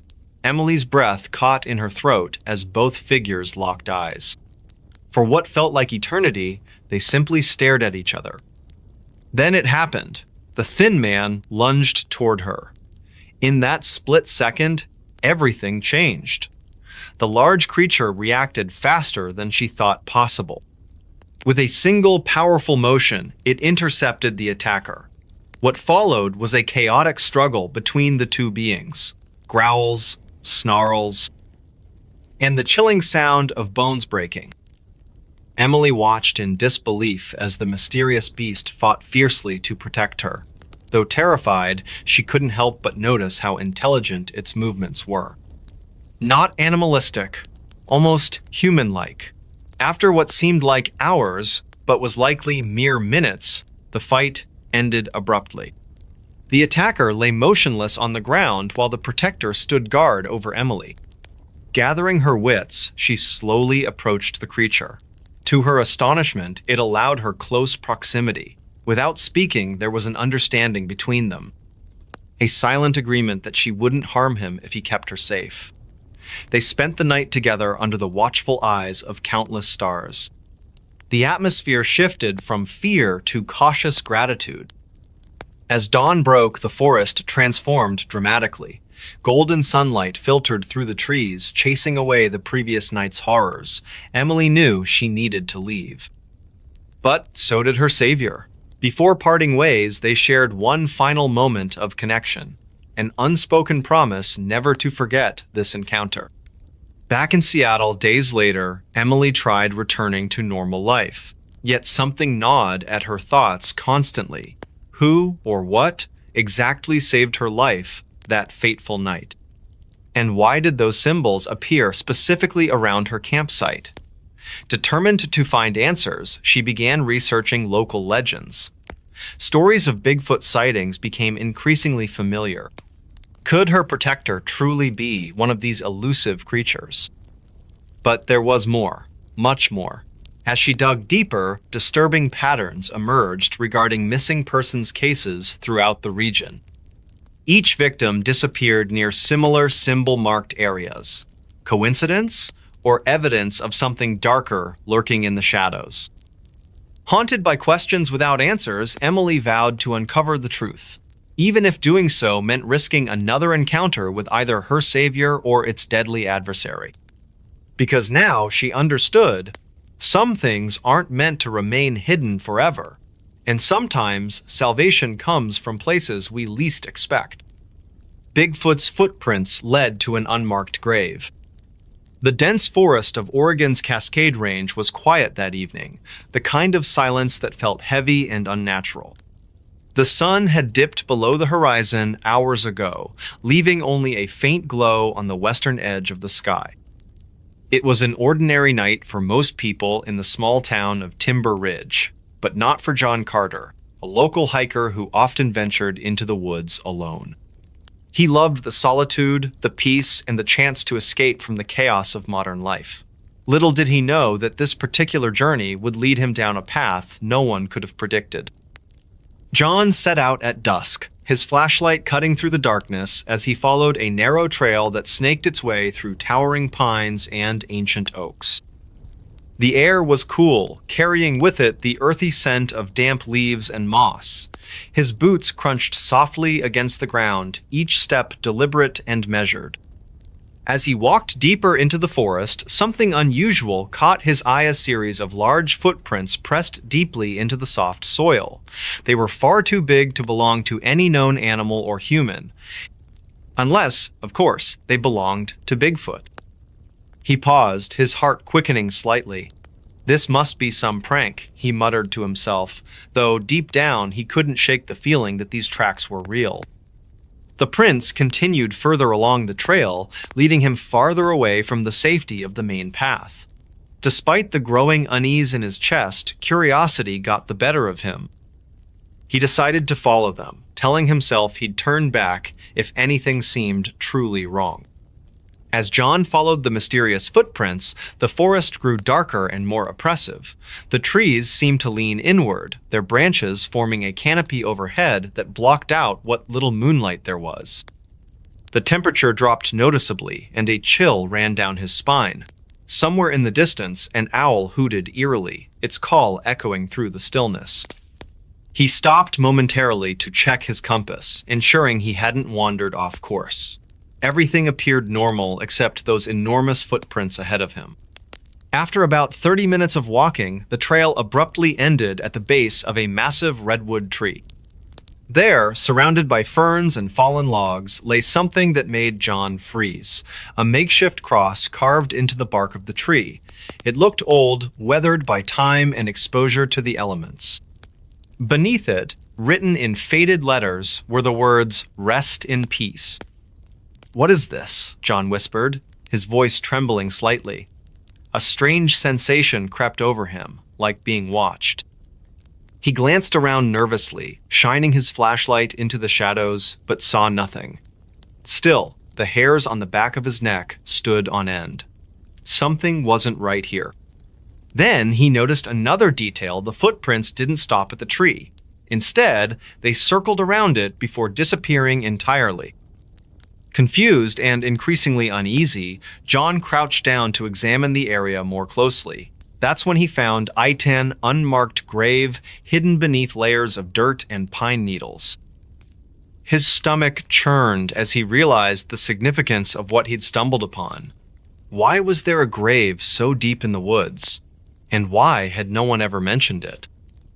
His mind raced with questions, but before he could dwell on them too long, a sound broke the silence, a low growl, distant yet unmistakable. John froze again, his breath catching in his throat. Slowly, he turned his head toward the source of the noise. Through the gloom, he thought he saw movementa, dark shape, moving between the trees. Panic surged within him, and without hesitation, he scrambled to his feet and began running back the way he came.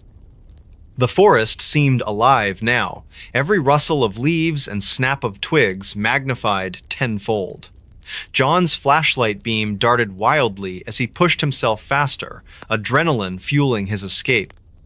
Behind him, the growling grew louder, closer. He dared not look back, fearing what he might see. All he could focus on was reaching the safety of the main trail. Finally, after what felt like an eternity, he burst through the underbrush and onto the familiar path. Collapsing against a nearby boulder, he tried to catch his breath, his chest heaving. For several minutes, all he could hear was the pounding of his own heartbeat. But then, just as he began to calm down, he heard it, the unmistakable sound of heavy footsteps approaching from behind. John bolted upright, fear gripping him anew. He sprinted down the trail, his legs burning with exertion. The footsteps followed relentlessly, closing the gap with alarming speed. Whatever it wasn't slowing down. Desperation clawed at him as he searched frantically for a place to hide. Up ahead, he spotted a hollow log partially buried in the ground. Without thinking twice, he dove inside, pulling dead branches and leaves over the entrance to conceal himself. For what felt like hours, he lay there, barely daring to breathe. The creature, whatever it was, passed close by, its presence almost palpable. The air seemed to vibrate with energy, and John swore he could feel its gaze lingering nearby. Finally, after an agonizing wait, the sounds faded into the distance, and he allowed himself to relax slightly. When dawn finally broke, painting the forest in hues of gold and orange, John emerged from his hiding spot, shaken but alive. He knew he needed to get out of the woods as quickly as possible. Along the way, he passed the same redwood tree where he'd discovered the grave. This time, however, the makeshift cross was gone, replaced by fresh scratches in the bark. Chills ran down his spine as he hurried past, never looking back. Back in Timber Ridge, John recounted his experience to anyone who would listen. Some dismissed it as mere imagination or a bad dream, while others listened intently, their expressions grim. One elderly man named Walter nodded knowingly when John described the location of the grave. "That place has been trouble for years," Walter said solemnly. "People disappear up there, and no one talks about it." John never returned to that part of the forest. In fact, he sold his house in Timber Ridge shortly afterward and moved across the country, unable to shake the memory of that night. To this day, he wonders if the footprints really belonged to Bigfooter, if there was something even darker lurking in those woods. Missing Camper's final video shows a Sasquatch. The forest of Blackwater National Park was eerily silent that night. The stars twinkled faintly above, casting an almost ghostly glow over the dense trees and underbrush. It was 10:45 p.m. when Emily Carter set up her final video recording in the remote area known as Whispering Pines Campsite. Her voice trembled slightly as she spoke into the camera. "This is my last attempt to capture anything unusual. I feel like I'm being watched." She paused, looking around nervously. The air felt heavy, oppressive even, with a chilling wind rustling through the branches. Emily had been camping alone for 3 days, determined to find evidence of the legendary Sasquatch that supposedly roamed these woods. Local folklore whispered tales of massive, hairy creatures watching from the shadows, but most dismissed them as mere legend. Yet something about this place unsettled her deeply. Every creak of a branch or distant howl made her heart race faster than before. At 11:17 p.m., her camera captured what would become the most debated piece of footage in modern history. As she panned the camera slowly across the clearing, the initial images showed nothing out of the ordinary, just the usual forest scenery bathed in moonlight. But then, at the edge of the frame near Old Willow Tree, a shadow moved unnaturally fast. Emily gasped audibly on the recording. What was that? She zoomed in quickly, revealing a figure standing approximately 8 feet tall, covered in dark fur. Its eyes glowed faintly in the darkness, reflecting the dim light of her flashlight. The creature stood perfectly still, observing her with an intensity that sent shivers down Emily's spine. For several long seconds, they locked gazes through the lens of her camera. Then, without warning, it vanished into the trees so swiftly it seemed almost supernatural. Emily stammered, "I don't know what just happened. That thing. It wasn't human." Her hands shook visibly as she lowered the camera, fear evident in every word. Moments later, another sound echoed through the forest, low growls emanating from multiple directions. Emily packed her gear hurriedly, panic rising with each passing second. "I need to get out of here," she muttered, trying to keep her voice steady. As she turned off the camera for the final time that night, strange noises surrounded her. Snapping twigs, crunching leaves, and deep guttural sounds unlike anything she'd ever heard before. When search parties found Emily's abandoned campsite 2 days later, there was no sign of her anywhere.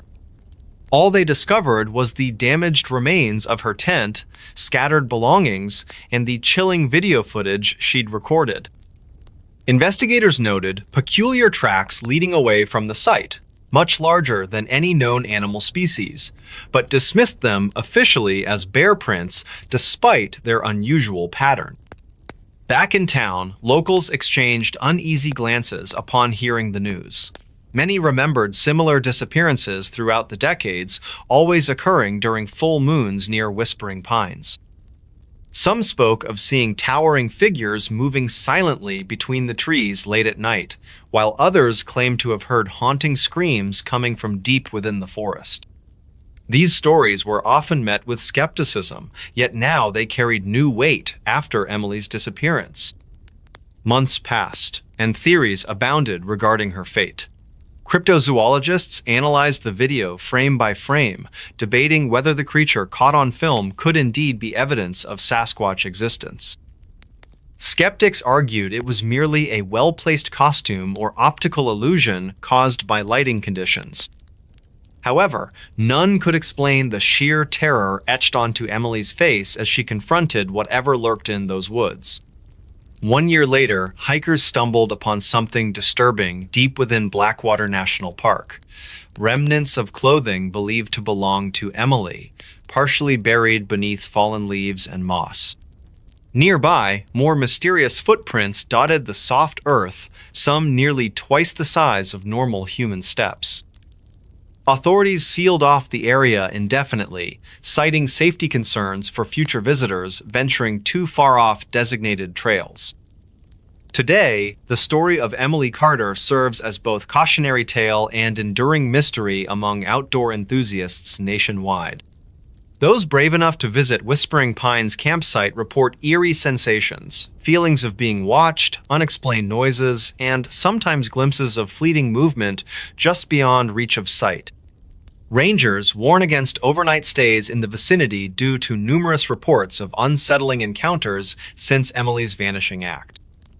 For many Americans, especially those living near wooded regions where such legends thrive, the possibility of Sasquatch remains tantalizingly real. Whether mythical beast or misunderstood creature, its presence continues to haunt our collective imagination. And perhaps somewhere deep within Blackwater National Park, amidst ancient trees and shadowy clearings, Emily's unanswered questions linger alongside the cryptic entity that took her away that fateful night. Bigfoot stalked our camp for 3 nights. It was a chilly autumn evening in the Cascade Mountains of Washington State. The air smelled of pine and damp earth as we set up camp near Lake Wenatchee. A group of 5 friends, Mark, Jake, Emily, Tom, and Lisa had decided to spend their long weekend exploring this remote wilderness area known for its breathtaking views and serene surroundings. Little did they know that their adventure would turn into something far more terrifying than any of them could have imagined. We arrived at the lake just before sunset on Friday. The golden light cast long shadows across the forest floor, creating an almost magical atmosphere. We chose a spot about half a mile from the water's edge, surrounded by towering fir trees. It felt like stepping into another world, a place untouched by civilization. As night fell, the temperature dropped sharply, and the sounds of the forest came alive around us. Crickets chirped rhythmically, owls hooted in the distance, and occasionally the wind rustled through the branches above. On our first night, everything seemed normal.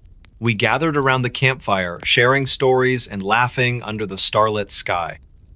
But sometime after midnight, when most of us were already asleep inside our tents, strange noises began to echo through the woods.